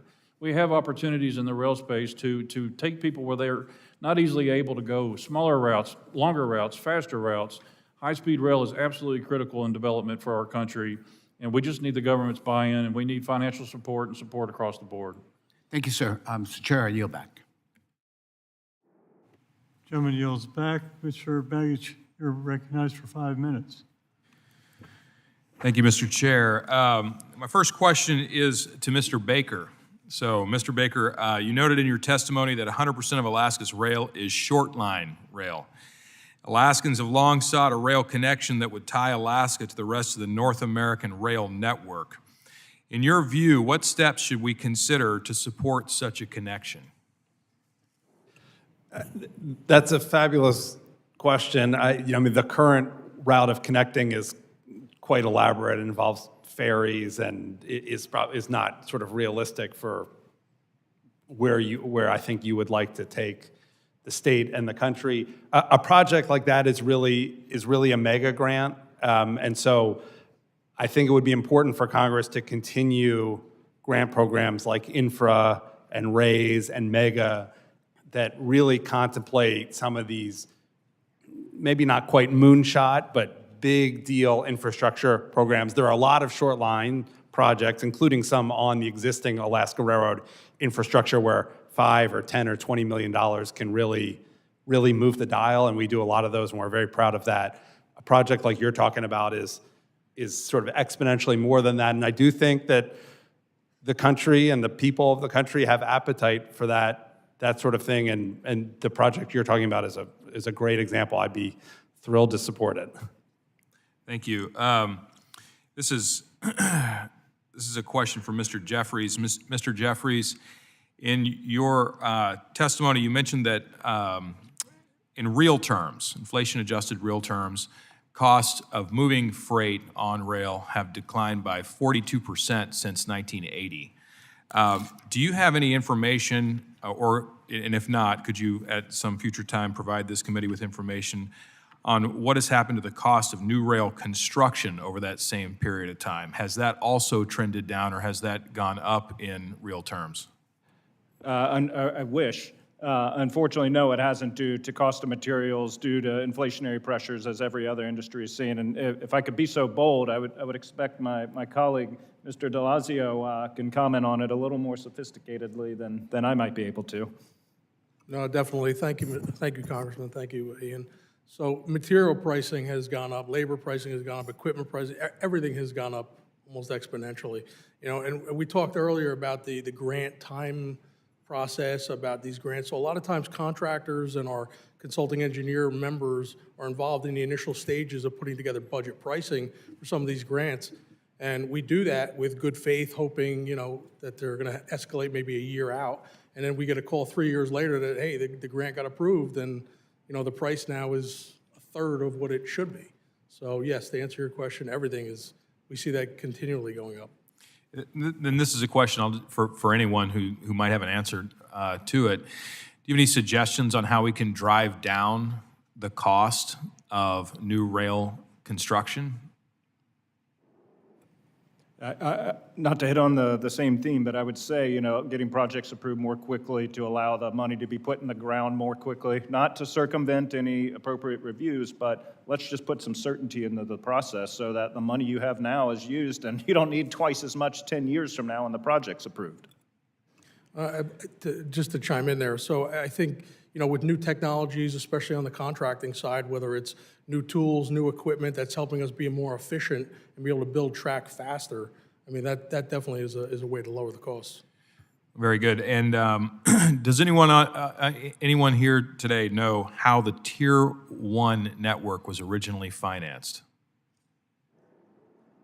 Was it government grants? Was it private money?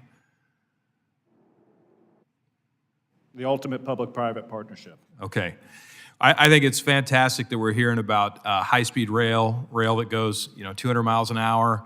It's great for passengers. There's a lot of innovation on the freight side. Let's connect Alaska to the North American rail network so that we can be a part of this same success story. Thank you, and I yield back. Gentleman yields back. Mr. Cohen, you're recognized. Thank you. The Infrastructure Investment and Jobs Act, also known as the ILJA, also known as the Bipartisan Infrastructure Bill, also known as the Biden Infrastructure Bill, I'd prefer to call it the Biden-Cohen Bill, has provided an unprecedented opportunity to modernize our rail system, strengthen our economy, and improve connectivity for millions of Americans.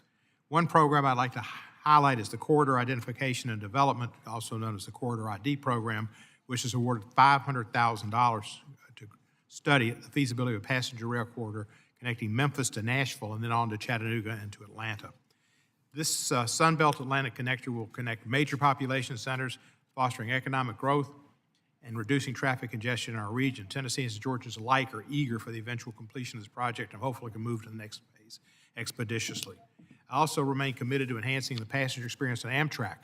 Mr. Garcia didn't mention the Amtrak service that goes through Memphis into New Orleans. And as a kid, I rode the Panama Limited in the city of New Orleans, and we went up to Chicago quite a few times and down to New Orleans as well. We've had great food on some of those, particularly the Panama Limited, and they had the best service, a Pullman train. But they had big, thick steaks and big, thick French toast, and they don't have that anymore. So I've introduced two bills, the Train Food Act and the Trains Eat Act, which aim to restore and improve onboard dining services on long-distance routes. I think would improve the experience and the ridership. When reauthorizing surface transportation programs for Amtrak, we must not neglect the passenger experience. Quality dining service is essential to attracting and retaining riders, making rail travel enjoyable and an alternative to driving or flying. Finally, I want to address a pressing issue in America and in Memphis, cargo theft. Unfortunately and sadly, Memphis, which has a large logistics hub and cargo, has seen cargo theft spike alarmingly in recent years, posing threats to businesses and supply chains. Addressing this problem is not just a local concern, it's a national concern, and I believe Mr. Jeffries, but even more so Mr. Baker, discussed trucks and your competition with trucks. Obviously, you don't like trucks. Trucks have 80% of the cargo theft, so you like that. But it's a great problem, and in Memphis we're trying to deal with it, and we need more solutions. Mr. Jeffries, the FBI has developed a task force composed of members of the U.S. Marshal Service, Memphis Police, Shelby County Sheriff's Office. What additional areas of collaboration could be established between freight railroads, law enforcement, and other stakeholders to enhance preemptive measures and effectively combat cargo theft on trains? Well, thank you for highlighting that, and that's a priority of ours is making headway because Not only is it an issue in Memphis, it's an issue across several parts of the country, and frankly, the epitome of interstate crime. It is a federal issue that we need federal attention to, and one of the most frustrating things we've seen is that, arrests are made and prosecutions don't occur, and that's why we're advocating, and hopefully this task force will draw some attention to getting some resources behind prosecutions and putting folks behind bars and moving up the chain, because this is absolutely an organized effort, the sophisticated effort, and railroads are investing on their own to increase deterrence, increase monitoring and vigilance, but it's going to take everybody working together because the problem's not going away. And we'll look forward to partnering with you on this. Thank you. I know in the 1880s, when Jesse and Frank were doing their job on the trains jumped into it and hired the Pinkertons. So you need to get the 21st century Pinkertons on this. And if I may, Congressman, we certainly view trucks as our big competitors, but we would absolutely view we're on the same page as them on cargo theft issues. We would not wish theft on even our harshest competitors. But if you had a choice. Please stay away from the trains, yes. Right. Mr. Jeffries, this corridor I talked about, Memphis on to Atlanta, could do a lot to improve congestion and the environment as well, reducing emissions. How can freight railroad partners work with passenger rail projects to advance these climate goals and equitable development? So when we've seen these projects work well, of which there are numerous examples around the country, all stakeholders get together at the front end and sit down and talk about desired outcomes. And so that's the municipality, that's the state, that's the passenger entity, that's the affected freight railroad, and talk about, okay, what do we want to achieve? What capacity is necessary? What investment is necessary to ensure that capacity, and who's going to pay for it? And so I've got 4 seconds, and I want to ask Mr. Cassidy something.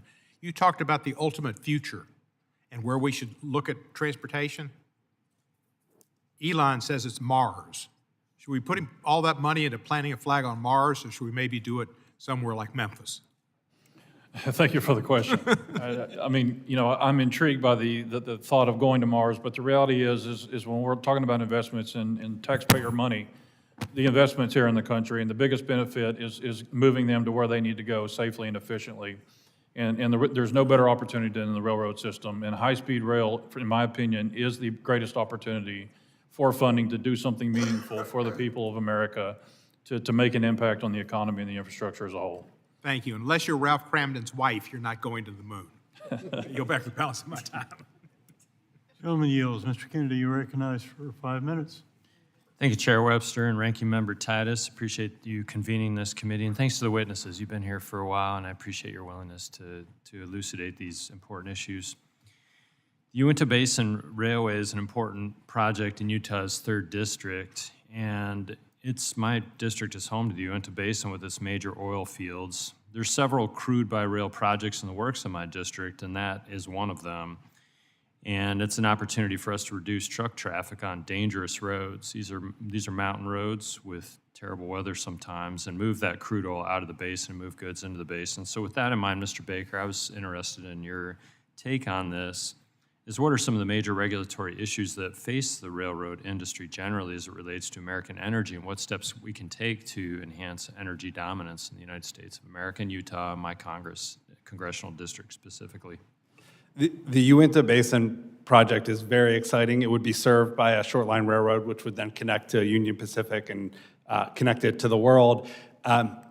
There was a big regulatory threat to that particular project. As you know, the STB approved, the Surface Transportation Board approved it with its environmental analysis. It was extremely exhaustive and I thought impressive analysis. And then a court overturned it and said that they didn't properly consider essentially the downstream effects of how the oil would be used, which is, Ian referenced a similar issue earlier today. That was just re-argued in front of the Supreme Court, and I think the outcome is heading in a direction that makes sense, where the reviews will now be limited, and this is to answer your question. The important outcome is that reviews be limited to the actual project rather than sort of a holistic view of how every commodity is going to be used, because if we do that, then we'll never build anything. And there are frankly not a lot of brand new rail lines that get built in this country. The Uinta Basin one is an exciting one. I'm sure Mr. Delawisio's members would be very excited to get to work building it, and we're excited to get to work moving it, and the folks in Uinta Basin are excited to get to work selling it, and probably most importantly, this stuff already moves, like you said, on trucks, on dangerous mountain roads. Moving it by rail is a better outcome for literally everybody. Thank you. And with that, Mr. Delosio, would you tell us what that would mean if you were able to participate, you and those that you represent were able to participate in building that railway?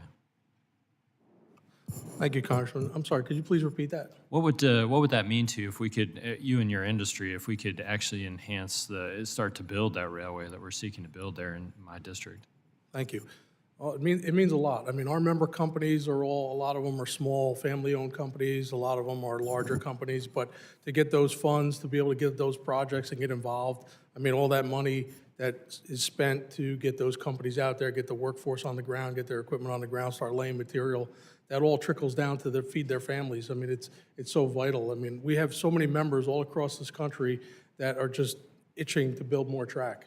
I mean, we need help to be able to do that and do it safely and get those trains on them and get them moving. Well, we're itching to help you accomplish that goal because it would be outstanding for us. Mr. Jeffries, I had a question for you along these lines. Efforts to cut red tape associated with these infrastructure projects, approval and construction have been successful in recent years, but what more can still be done to fast track routine maintenance and replacement construction projects without ignoring environmental or historical preservation concerns? Thank you for the question. So 2 things. One, and Congress has already told the Advisory Committee on Historic Preservation to do this, provide the same categorical exclusions to replacement of historic assets as you do highways. Again, Congress has spoken twice on this. The independent agency has not yet acted, so maybe 3rd time's a charm. And then you kind of gave me the answer with your question. For routine maintenance, routine replacement, again, categorical exclusions that limit the actual construction versus that which flows over it versus other extraneous activities. Thank you for those responses, and once again, thank you, all of you, for being here with us. And Mr. Chair, I yield back. Gentleman yields back. Mr. Johnson, you're recognized for 5 minutes. Thank you, Mr. Chairman, and thank you, Madam Ranking Member, for hosting this critical hearing today, and thank you to the witnesses for your time and for your testimony. The United States leads the world with the most extensive rail transport network spanning approximately 160,000 miles. Many of our communities, especially in regions like my home state of Georgia, started with a railroad stop. Entire towns were built around these vital pieces of infrastructure because we understand their importance. Yet, today it operates without consistent long-term funding required to maintain and expand this essential infrastructure. As we all know, climate change is one of the greatest challenges of our time, and rail emerges as a transformative solution. Our system provides the safest, most energy efficient, and environmentally sustainable mode of transportation. By alleviating traffic congestion and reducing reliance on fossil fuels, rail plays a vital role in creating a cleaner future. Its ability to reduce greenhouse gas emissions far surpasses road and air transport. Without the security of long-term funding, however, it's a challenge to build on the progress achieved from long ago and through President Biden's bipartisan infrastructure law. Mr. Cassidy, expanding and modernizing our rail network to reach more communities with improved service means creating good-paying jobs, fostering domestic manufacturing, and ensuring our infrastructure meets the demands of the 21st century. This effort requires significant investments in projects all across the country, with funding such as the $52.79 billion allocated by the Federal Railroad Administration for 594 safety rail improvement projects. Can you explain what it would mean for communities if federal funding like this was not available? Sure, thank you for the question, Congressman. I knew at one point I was going to get some sort of economical question, and I want to remind everybody I am a locomotive engineer, so I'm going to take my biggest swing here. But railroading is an industry worth investing in. We are absolutely critical to moving forward with everything that we do, whether it's passenger or freight. You know, there was discussion about the Uinta Basin. We as labor support the notion that there is no safer or better way to move commodities on the planet Earth than through our rail system. And so everything that we depend on our day-to-day lives, the food on the stores, the technology in Best Buy or wherever else you may go, odds are that's touched a train at some point. And so if we don't fund the railroad systematically, we stand to lose a lot of the benefits we have in our daily lives. And on the flip side of that, we also stand the opportunity to not have the safest work environment that we should have. You know, funding allows us to do all of the right things and to expand in a world where we need expansion so that we can make things easier to get to, so that we can have products more readily available and hopefully, frankly, cheaper to buy. And you create more economic development. You create more jobs. absolutely. You create more jobs, you have more workers, you have more good paying jobs, and in turn it recycles, and all of the good benefits of that pay out to everybody. Well, thank you. It's been said at this hearing, Mr. Cassidy, that the number of derailments has gone down over the last few years, but according to the Federal Railroad Administration data, the number of derailments has increased year over year in 2021, 2022, and 2023. Mr. Cassidy, as Congress and the new administration prepare for the new surface transportation bill, what key protections should be prioritized to enhance rail safety for workers and passengers? Sure. There's a lot. And basically, I'll start with the Rail Enhancement Safety Act that Congressman Nels introduced last year. It hit a lot of those priorities that we need to do to make sure that safety is heading down the right path. You know, the data in this industry obviously can be interpreted differently. Clearly, Mr. Jeffries and myself are of different opinions on where we're at with the derailment rate or frequency in this country. But we need to take a real look at what is going on and not accept that, you know, we are increasing or we are running flat. We're not doing enough to stop these accidents. To Ranking Member Titus's point earlier, you know, our organization personally went on 9 investigations with the National Transport Safety Board. All of those are indicative of the fact that we need to do more with safety in the rail space. You know, we need to take a look at the crew staffing. We need to take at long trains.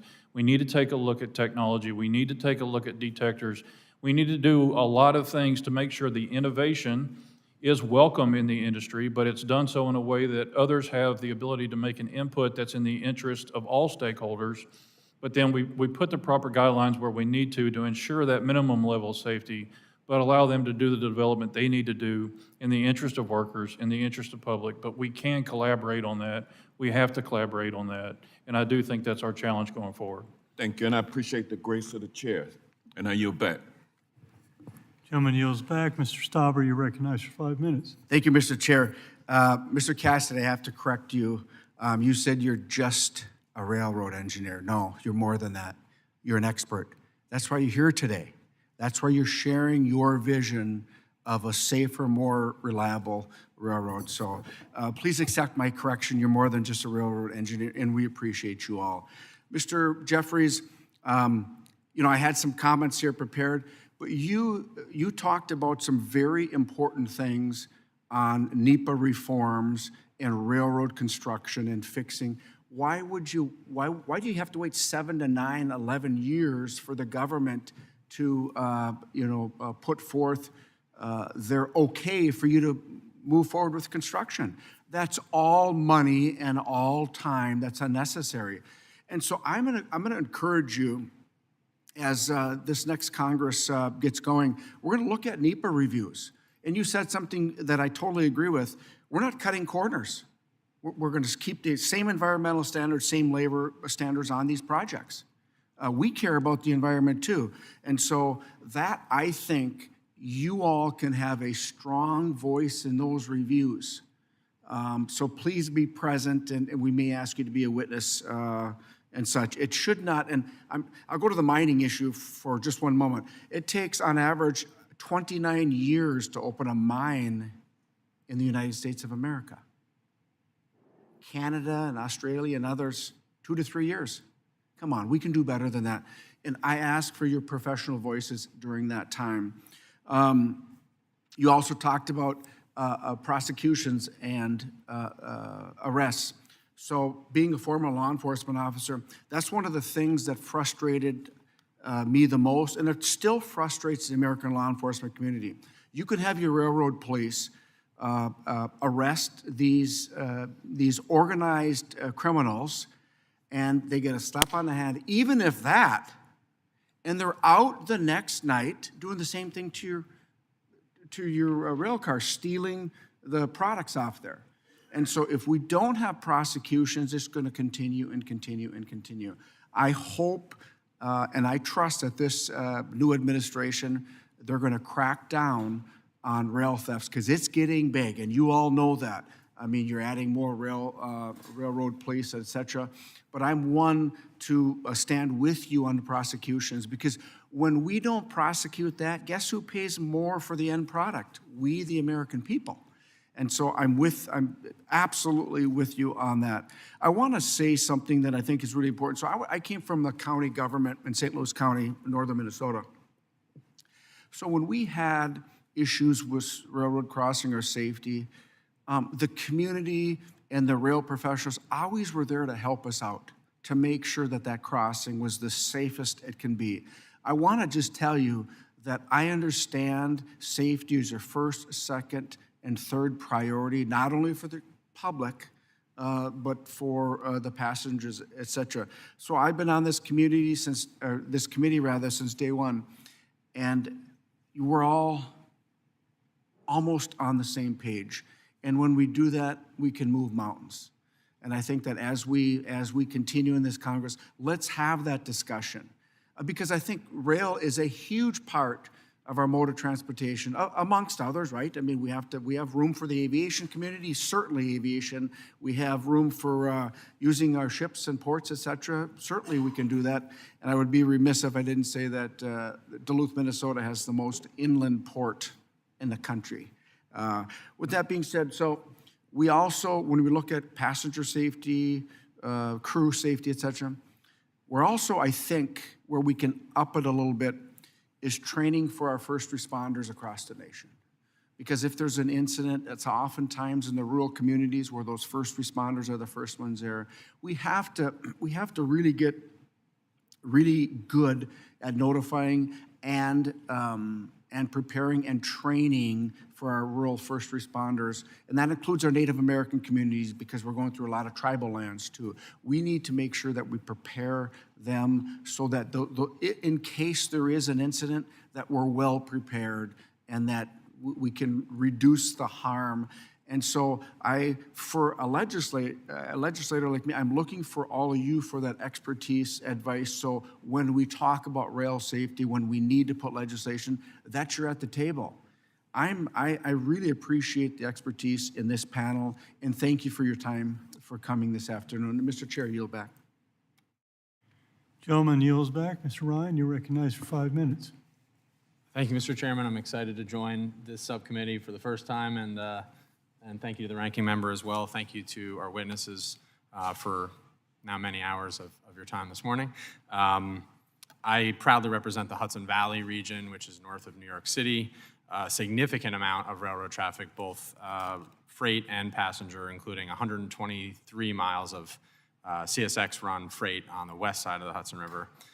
Many areas and crossings specifically in my district, as has been discussed, desperately need safety enhancements and investment and redesigns, from traffic signal upgrades to prevent congestion backups, roadway redesigns, and enhanced warning systems, even basic signage, which we're lacking at many of these crossings. For example, the town of Saugerties in my district, which is an entirely ungated crossing, lacks any warning lights, and in 2017, a constituent riding in a taxi was killed when her taxi driver missed a stop sign and drove right into the path of an oncoming train. A simple fix like warning signage would have helped avoid this tragic incident. CSX operates, as I said, trains throughout many densely populated urban areas in my district, including the city of Kingston, my hometown, which has 35 on average freight trains a day running through the heart of a pretty busy city, carrying a lot of things, but including waste, petroleum, industrial chemicals, and other potentially harmful substances. We greatly appreciate the role CSX plays in our economy, as has been discussed here, but it's been a repeated point of challenge. I was also in county government, like my colleague said, to get cooperation from CSX to really work with us on that, so I'll continue to focus on that. In fact, in the town of Ulster last year, a constituent of mine was struck and killed by a CSX train due to a lack of any pedestrian crossing signage. So I want to work in good faith in a bipartisan way to figure out how to address things like this. In an encouraging sign, and you mentioned this in your testimony, Mr. Jeffries, your written testimony, the city of Port Jervis, also in my district, just received one of the railroad crossing elimination RCE grants, thanks to funding from the bipartisan infrastructure legislation. This was another very problematic intersection where a few years ago someone was struck and killed, and this funding will be a game changer to help address that. So my first question is to you, Mr. Jeffries, just to ask on that point of the RCE grants and other similar grants, can you just talk about the value of that and would ask your help to work at a local tactical level in a constructive way to speed up all of these? Absolutely. Thank you for the question. So pedestrian and motor vehicle accidents at crossings are the toughest safety challenge we continue to face. We've seen dramatic decreases in every other type of accident. And so that starts, first of all, with every opportunity, eliminating the crossing. And so with the grant you referred to, that's huge. And while we wish we had endless sources of funds to separate all high impact crossings, that the reality is we don't. And so secondary, we've got to have the best safety equipment there. Warning devices through the Section 130 program. Driver education, public education through partners such as Operation Lifesaver, who, if you haven't done any work with them, would certainly love to get you involved with that, making the public aware. When you see tracks, think trains. It's a common sense statement, but not something that's always reality. And I would love to work with you in your office to continue, one, to prioritize the two programs I mentioned, and two, look for ways to further educate the public and get that out there, because it is an immensely avoidable tragedy that happens too often, and something that we're invested in making further progress on. No, I appreciate that. And I think as we enter this new administration and the new moment we're in, I think it's very important to note grants like the RCE grants and other life-saving funding in the bipartisan infrastructure law should not be politicized. And I hope, and many of you said this in both your spoken testimony and written, that we can at least agree that maintaining, if not bolstering funding to those programs benefits everyone, including the industry, so that they're not having to invest fully on their own in that regard. I'm an Irish Catholic guy, so I'm going to do my best with your name, sir. I know, I apologize. Mr. Deluisio, is that okay? No, that was pretty good. Yeah. All right. I apologize. In terms of your membership and yourself and your experience, what are the challenges that you all have faced in actually installing and driving through projects? Say we have funding, how do we drive through? Oh, I'm sorry, I'm over, Mr. Chair. I apologize. I got too excited. I'm going to have to yield back, and would love to follow up with all of you on follow-up questions. No, I appreciate that, and please feel free, afterwards I'll give you my information. I'm happy to talk to you. We're actually neighbors. I live in northern New Jersey, so I'm not far from your... I'm sorry to hear you're from New Jersey. Yeah, I know. Thanks. Thank you, sir. Gentleman yields back. Mr. Mann, you're recognized. Thank you, Mr. Chairman. A lot different from New Jersey. I'm from Kansas, but New Jersey, Kansas, California all rely on rail, and I appreciate you all and what you do. My state, we have 4,600 miles of rail track, runs the gamut. My district is the western two-thirds of Kansas, except for the counties around Wichita, and so we need good rail networks, class ones and short line, to get our ag products out of fields, out of packing plants, and to the mouths they're going to feed them. So appreciate you all and what you do. As you all know, this committee is beginning to work on the next service transportation reauthorization, which is a big thing that we're going to focus on this year. Pretty high-level question, but for you, Mr. Jeffries, can you highlight the areas that you think we should be targeting for improvements to ensure that goods, people, or ag products are moved safe in an efficient manner? How would you like, there's going to be limited resources, but in your view, how should we be targeting those funds? So I would say there's a few different things. One is maintaining these grant programs that do have such strong bipartisan support in allowing our public partners and our short lines to receive those funds on a merit-based basis to invest to create and expand capacity to serve customers like all the good folks in your community. Two, I would say you can make those programs run better, either by Congress or the administration by getting dollars out the door more quickly. We talked about delays. By permitting reforms, allowing projects and money to be put to work more quickly. And then, on the operational side, creating a more outcomes-based regulatory environment. And I know there are differing views on this, but I think there's a lot of common ground about how do we achieve the best safety outcome in a way that allows for innovation, frees up the network, allows goods to continue to move, takes people out of risky situations. And at the end of the day, promoting, American competitiveness in a way that encourages investment, encourages goods to move, encourages products to move out of your state to other states and to other countries at the end of the day. So we're not looking for funds primarily, but the Highway Trust Fund sure is, and that needs to be fixed in a dramatic way. That's right. Yep. Our whole transportation network, as we know, is interconnected, which is important at this committee. Next question for you, Mr. Baker. Kansas is served by 14 short line and regional railroads. We have 2,000 miles of track. Short lines play a vital role in the network. In your opinion, what are the biggest barriers that our short line operators are facing right now? The biggest barrier short lines face is a lack of funds, right? And it goes back to the origin story. The reason there are so many short line railroads in Kansas is because if you go back a couple of generations, those were the unprofitable, unloved, kind of marginal branch lines of larger railroads. Luckily, rather than being abandoned, they got sold to short lines. And those folks are hustling, scrapping, knocking on every door, working every day to try to keep those railroads in existence and let them survive and thrive. And it's largely working, but we need help. We are not like the Class 1s totally self-sufficient. We are not too proud to say we do need Congress's help. Blessedly, Congress has long been very supportive of short lines, particularly folks from Kansas. Now Senator Moran has been a long time, very aggressive supporter of short lines, and you have been too. The Chrissy program, again, is the single most important program under this committee's jurisdiction that really matters to short lines. The Nebraska, Kansas, and Colorado Railroad, the South Kansas and Oklahoma Railroad, they've both benefited from Christie grants and short lines, and there's more to come as long as we can keep that program going.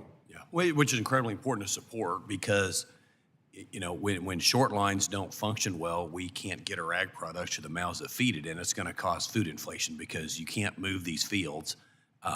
You can move the products if they grow, and that matters. I think about our families farmed, 130 years ago. If you go back on the abstracts, our home place used to be owned by the railroad. That the federal government gave it to the railroad. We and many other people settling Kansas purchased that, and that's what the railroad used to continue to fund building more track, right? And so literally, the railroads were instrumental in us building western Kansas, building the Midwest and really western part of this country. So we need to keep supporting you guys. Thanks for being here. I appreciate we're having this hearing, and yield back the balance of my time. Thanks. Gentleman yields back. Ms. Sykes, recognized for 5 minutes. Thank you, Mr. Chair, and thank you as well as the ranking member for holding this hearing today, kicking us off for this rail subcommittee hearing.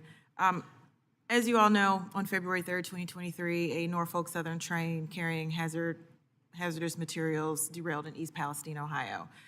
To prevent a potential explosion, a controlled burn was also ignited, spewing these chemicals into the air and sparking health concerns for Ohioans and Pennsylvanians alike.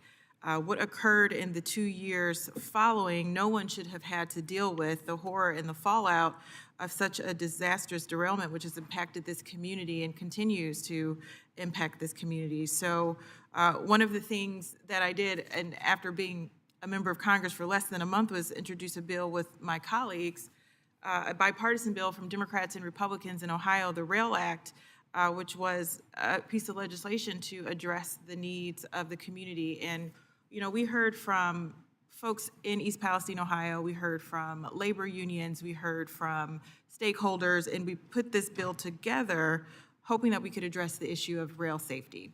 And one of those provisions specifically came from our governor, Mike DeWine, which was around the temperature threshold requirements for safety placards, because what we found in the subsequent report was the first responders went looking for the placards, but they had melted, and they had no idea what they were dealing with.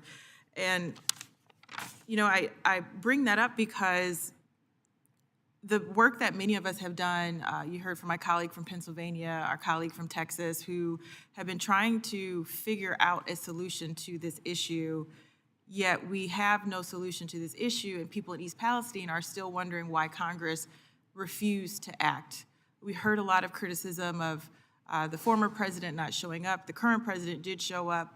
We still have no legislation that addresses the needs of the people, not only in East Palestine, Ohio, but all across the country who have been subjected to train derailments and had their lives turned upside down. And I'll briefly share a story because I was speaking to a law school class earlier this week, and they were asking me about the RAIL Act, and one of the students asked, well, with the fact that we now have a Vice President Vance, who was the co-lead for the Railway Safety Act, do you think that we will see train safety in the future? And my response was no. And they waited for me to say something else, but my response was no, because after ruining these people's lives in East Palestine and constantly begging for hearings, having 2 or 3 or 4 or 5 different versions of the bill, trying to find a solution that would ultimately address the needs of everyone, we still have nothing. And as my colleague from Pennsylvania said, I find that to be wholly unacceptable. It is unacceptable to have not done anything for the people of East Palestine, Ohio, and all across this country who are concerned. And so I was going to ask you, Mr. Jeffries, what could we do? What would you be okay with? But my colleague had already answered this, and you answered the question, so now I know. But I am going to ask Mr. Cassidy, what are some of the things that you suggest that we could do? Because at this point, I just want you all to be on the record of expressing solutions that we can hear, that we can put to paper, and then we can implement and keep our community safe. Sure, thank you for the question, Congresswoman. East Palestine brought to light a lot of failures within the system of railroading. And defect detectors are kind of at the center point of that. And the purpose of the defect detector is it's a wayside detector. It lets you know if there are defects in the cars of the train, if there are trending indicators to give a heads up that something might be going wrong. You know, like in a car when you have wheel bearings, if those bearings start to seize, temperature, obviously you have metal on metal, friction takes place, and you have temperature that rises. Historically, at least from when I hired on in 2005, these defect detectors gave you audible warnings. When you hit one or when you started to go over one, it gave you an introduction. You know, CSX, milepost, blah, blah, blah, defect detector, just to let you know it's on. And then as you went over it, if there's a defect, it would sound an audible alarm, and then it would give you a closing announcement saying CSX defect or milepost, blah, blah, blah, this is what the issues are. But then somewhere along the way, we lost the priority of those communications, and defect detectors started turning off the entrance alarm. So you didn't know if they were working or they weren't working. And then somewhere else along the way, and the next step in the transition is that railroads decided that they didn't want to give the operating crew that information about the defects, that they were better suited to determine whether there was a defect, it should be appropriate, it should be reported or not. And then we get into the temperature thresholds like you addressed. You know, there should be a standard on those thresholds. There should be a point at where we need to say, hey, look, you've got to be notified of it. But to Congressman Moulton's point earlier too, there's no reason we shouldn't be in a place where technology doesn't exist that's providing real-time information to the crew and the cab of the locomotive, because that's who needs that information. We're not going to keep operating a train when we know there's a problem behind us. You know, we're the ones that are responsible for its operation. We're the ones whose lives are at stake, and we're the ones that want to make sure that we get the job done the way we're supposed to.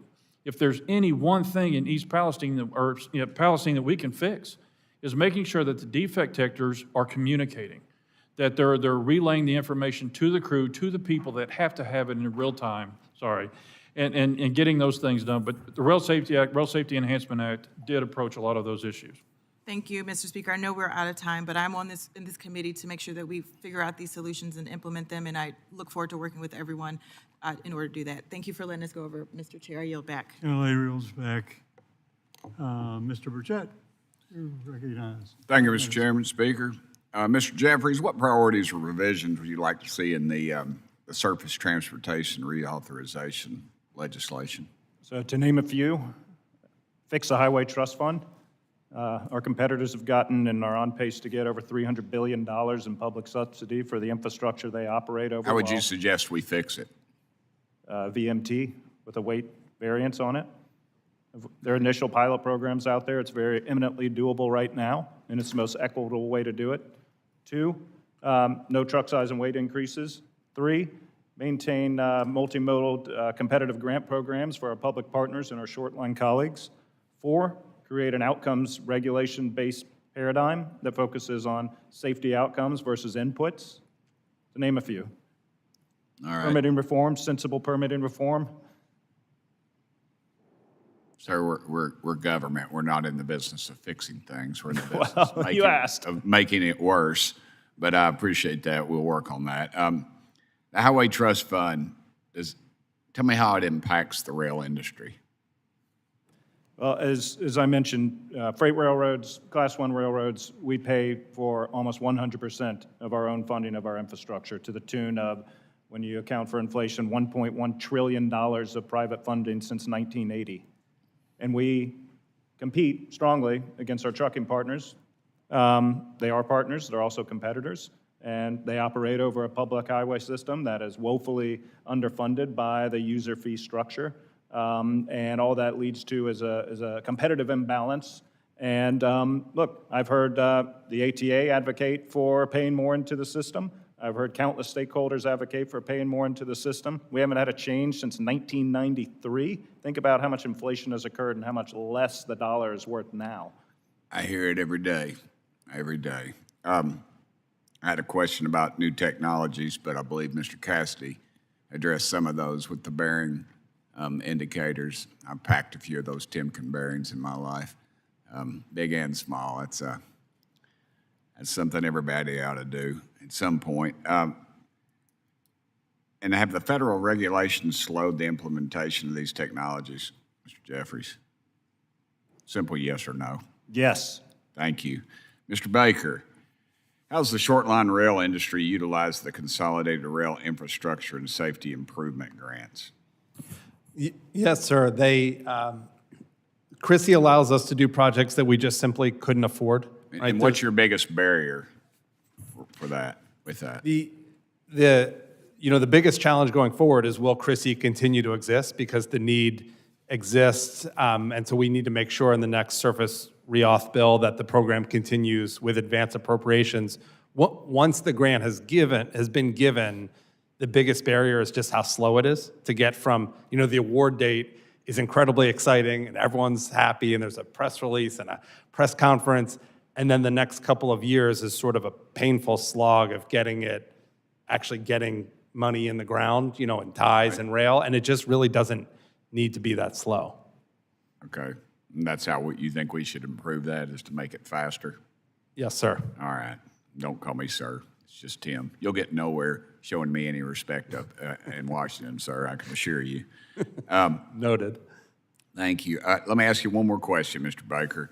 You've been very helpful. Has the bureaucratic red tape interfered with short line's ability to build, and how can Congress remove those barriers? I don't need the lawyer answer. I need me and you sitting here talking answer. The answer is yes. The red tape has slowed the process of building, and there are simple things. And I'm not even a lawyer, so I won't give the lawyer answer. But you work for a living. You choose not to steal, is what you're telling me.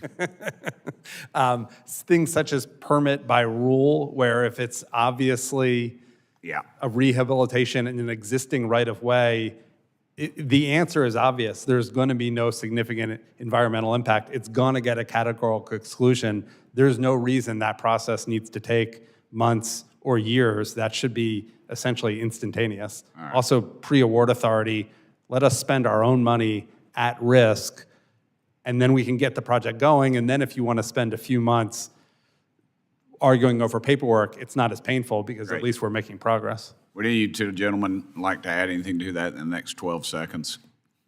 I would just like to add that, I agree.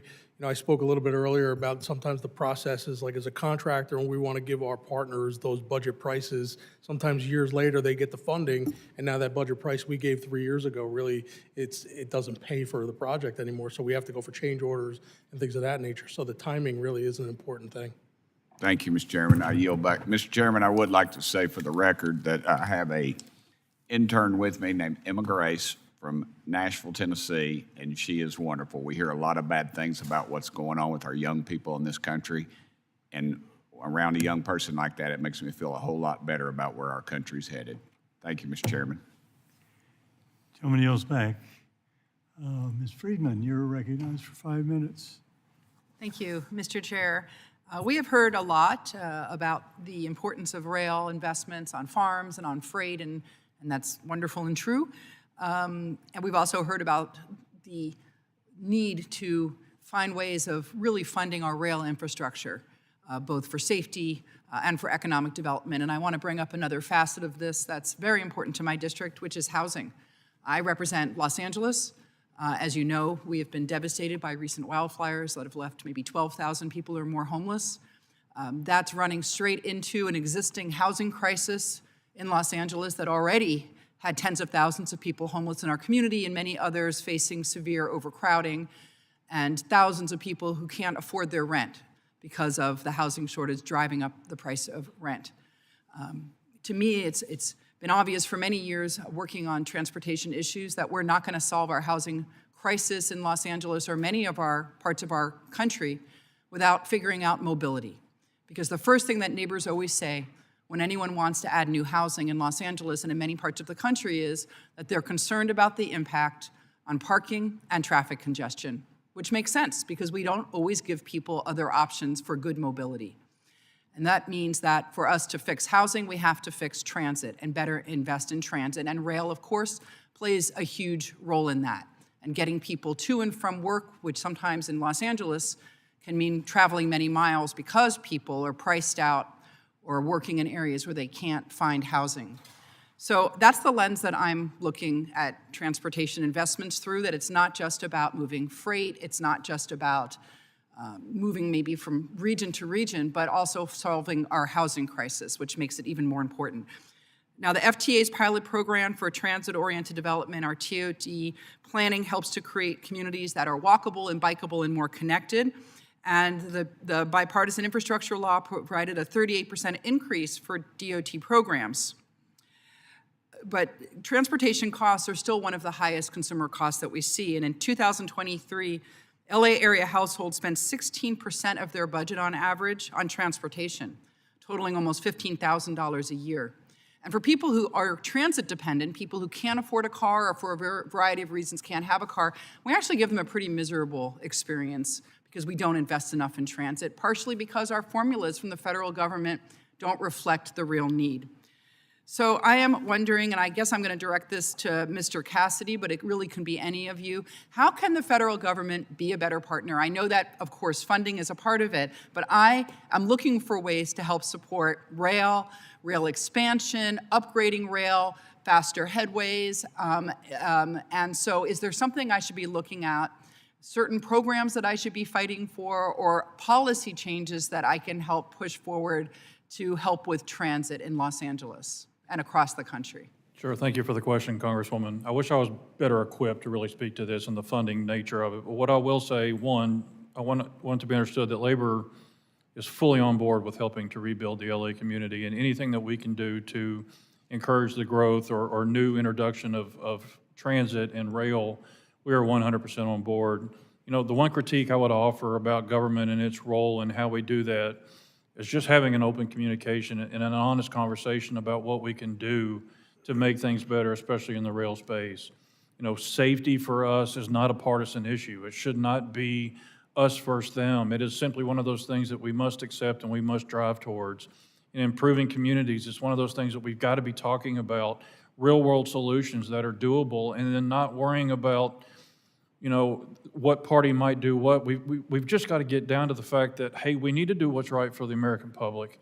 We need to do what's right with how to make sure they have the opportunity to get to work.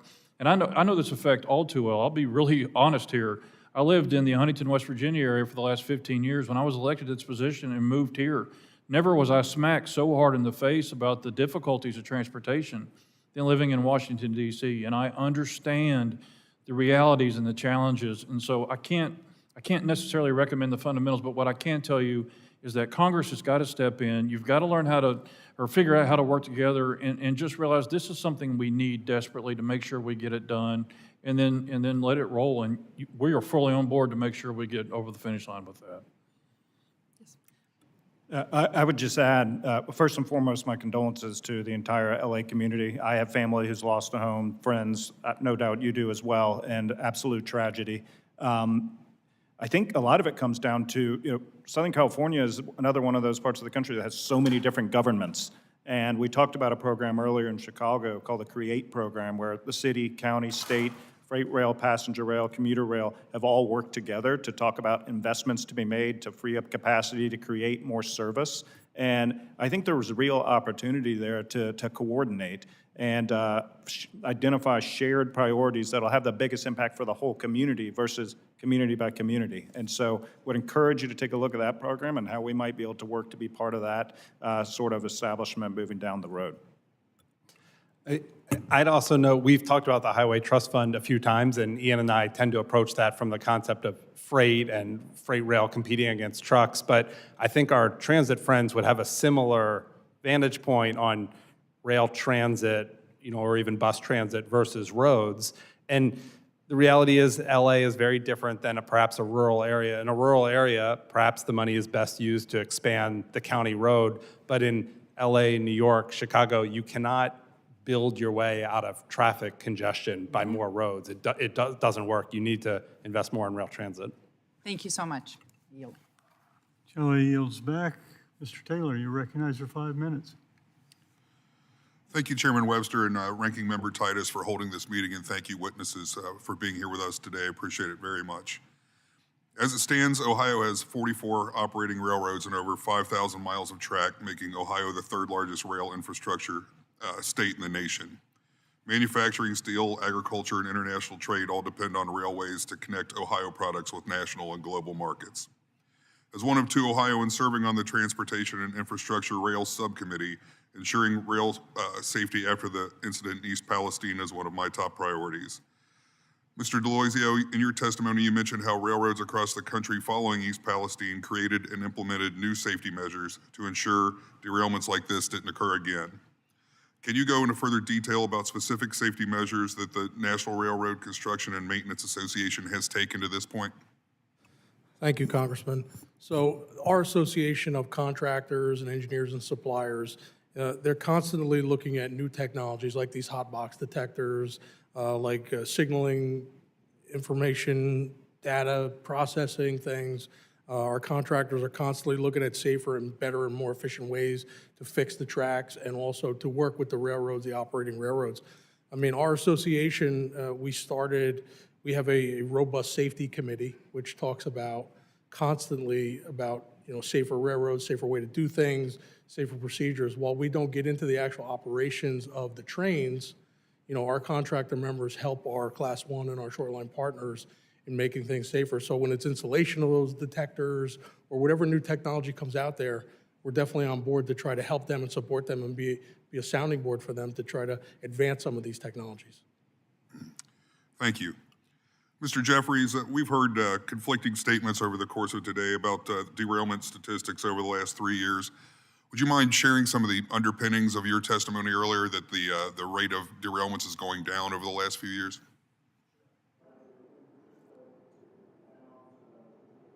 Sure, I'd be glad to. Just to add on to my colleagues' comments, freight railroads took a number of steps as well, increased the number of wayside detection, whether it's hot box, whether it's acoustic bearing, whether it's machine inspection portals, whether it's reducing absolute threshold on bearing increases, whether it's establishing new trending algorithms for troubling trends and increasing temperatures on bearings, or whether it's making sure first responders have real-time information. 2.3 million first responders now have access to our real-time app. Shifting to the safety numbers. So we saw in 2023, employee injury rate was at the industry's all-time low. We're a 200-year-old industry, all-time low. Final 2024 numbers haven't come in yet. We're neck and neck with that, slightly below, but that's through 10 months. So hopefully the last 2 months of the year will bear that out. Of course, any number above zero, we've got a lot more work to do. On the derailment rate is the key measure, rate. In 2023, the rate was 3.46 incidents per million train miles. So far in 2024, the number's 2.77 per million train miles. Again, that's above zero. That's not acceptable. We've got a lot more work to do. But the vast majority of those incidents occur within the yard or on industry track, not on the main line being the interstate highway of the rail network. That does not diminish those incidents. They can absolutely result in tragedy, and do, and so we've got to minimize those in-yard incidents. We've seen a significant downtick there, but those incidents also largely include a wheel coming off a rail during a switch, so we cannot equate all derailments. Okay. Thank you for that. Many short line railroads across Ohio and the United States operate on decades-old or century-old existing infrastructure. I support investing in infrastructure, but we also have to be mindful of the deficit. Consolidated Rail Infrastructure and Safety Improvements, or CRISI grant program, seems to be transformative in repairing outdated infrastructure without wasting taxpayer dollars. What's the biggest barrier for short line operations or operators when they consider or apply for a CRISI grant at this time? Right. Well, I appreciate the underpinning of the question. Short lines, we take a lot of pride in the fact they're very, very lean. There's almost no bureaucracy. If a short line gets 10, 12, even $5 million from the FRA and a CRISI grant, that money goes right into the track. There's not a big engineering studies, there's not layers of management to process it through. So we feel very happy that we can deliver government a good bang for the buck. The delays from announcement to obligation, that's really the biggest hurdle to overcome. And then, of course, just making sure the program continue to exist, because we have a lot more to go in Ohio. We've made great progress, but there's a lot more to do. Thank you again. Chairman, I yield back. Gentleman yields back. Mr. Nadler, you're recognized. 5 minutes. Thank you. Let me start by thanking Chairman Webster and Ranking Member Titus for holding this hearing and the witnesses for appearing. Before I go into my questions, I want to express my concern again about President Trump's hastily and poorly drafted executive order that froze a substantial portion of critical bipartisan infrastructure law funding. Despite the White House drafting memos and OMB trying to clarify, states are still being told that their approved funding for bridges and highways is on pause. I remain concerned that the White House triggered an entirely avoidable crisis, and I urge the White House to finally clean up this mess. Mr. Jeffries, your testimony underscored the many advantages of rail freight compared to trucking, particularly in terms of safety, efficiency, and infrastructure sustainability. Studies suggest that increasing truck size and weight limits could divert as much as 20% of freight from rail to roads. Could you elaborate on the potential consequences of such a shift for the communities we serve, including the strain on the nation's road and bridge infrastructure? Thank you for the question. Welcome back to the committee, and thank you for your long-standing championship of this issue. The impact will be immense, to put it lightly. We already have a highway trust fund that's underfunded by hundreds of billions of dollars. We've long since abandoned the user pays fee. Our trucking partners operate over infrastructure, of which most estimates say they pay max 60% to cover the cost of the infrastructure damage.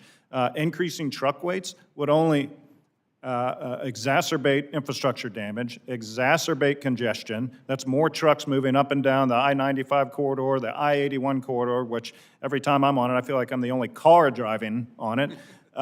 Increase emissions. It's not good for customers, consumers, communities. It's not good for frankly, society. And at the end of the day, from my perspective, and oh, by the way, I know we've had our differences today, but this is an issue I guarantee you every single one of us sees eye to eye on and supports. So at least there's a few things out there. But from my perspective, look, we're just looking for a level playing field here. We pay for our infrastructure, and we expect our competitors to pay for their infrastructure, and then let the chips fall where they may. But when you're subsidizing infrastructure to the tune of hundreds of billions of dollars, that just flips the scale on its side and pushes freight where it's going to go to the cheapest level, which is going to be the highways if it's allowed to increase weights in addition to that level of subsidy. Does everybody on the panel, in fact, agree with Mr. Jeffries on this? I do, for sure. I'd also note there's a huge safety concern, which you all have pointed out. There are 40,000 people dead last year on the interstate highway system. We're used to that as a country because it happens every year for decades, but that's a horrifying number. And the fact that anybody could look at that scenario and say, what we ought to do is add bigger and heavier and more trucks to that, I just don't think that makes a lot of sense. Thank you. Mr. Jeffries, your testimony also mentioned the disparity in funding between rail and trucking. What policy changes could Congress implement to address this imbalance while ensuring a fair and competitive freight transportation market? Well, first of all, don't make any changes to truck size and weight. And second of all, we've got to get a hold of how the highways are funded. It's got to be done by the user. And I would just say, it's not just the folks on this panel that share our concerns. It's truck drivers. There's a lot of trucking companies. To my knowledge, the ATA is not advocating for this. This is a select group of shippers advocating for this. And so we believe citizens don't support it. So we believe the vast majority of this country opposes any sort of change. Thank you. Finally, your testimony highlighted the importance of programs like the Infrastructure for Rebuilding America, which I was proud to help create a decade ago, and the Mega Grant Program. These initiatives have been instrumental in addressing critical infrastructure challenges nationwide. They also represent vital funding opportunities for transformative projects like the Cross Harbor Freight Tunnel Project, which has the potential to significantly divert freight from trucks to rail, enabling the more efficient movement of millions of tons of goods each year through New York and New Jersey. Mr. Jeffries, in your view, what steps can Congress take to improve these grant programs to support even more transformative projects, particularly in high-need areas? I'll be quick. Keep funding them, get the money out quicker, and make sure that distributions and awards are merit-based, and finally, one central application for all these different programs so that folks don't have to reinvent the wheel every time they're applying for funding from a different program, but fully support. Thank you. I yield back. Gentleman yields back, and don't see anybody else that hasn't been recognized, so thank the witnesses. Thank you for coming, staying to the end, giving us great direct answers on all kinds of issues. With that, meetings. Yes, go ahead. Thank you. I just heard several mentions of cargo theft. We've been working on retail theft, and that's much more than stealing a candy bar now. I suspect there's some overlap between these circles that are involved in this. Maybe we need to put a roundtable together with some of the stakeholders and look at how we can do a concerted effort on this issue. We'd be happy to. Thank you. Thank you, Mr. Chairman. Now, no one else is asking to be recognized, so the meeting stands adjourned.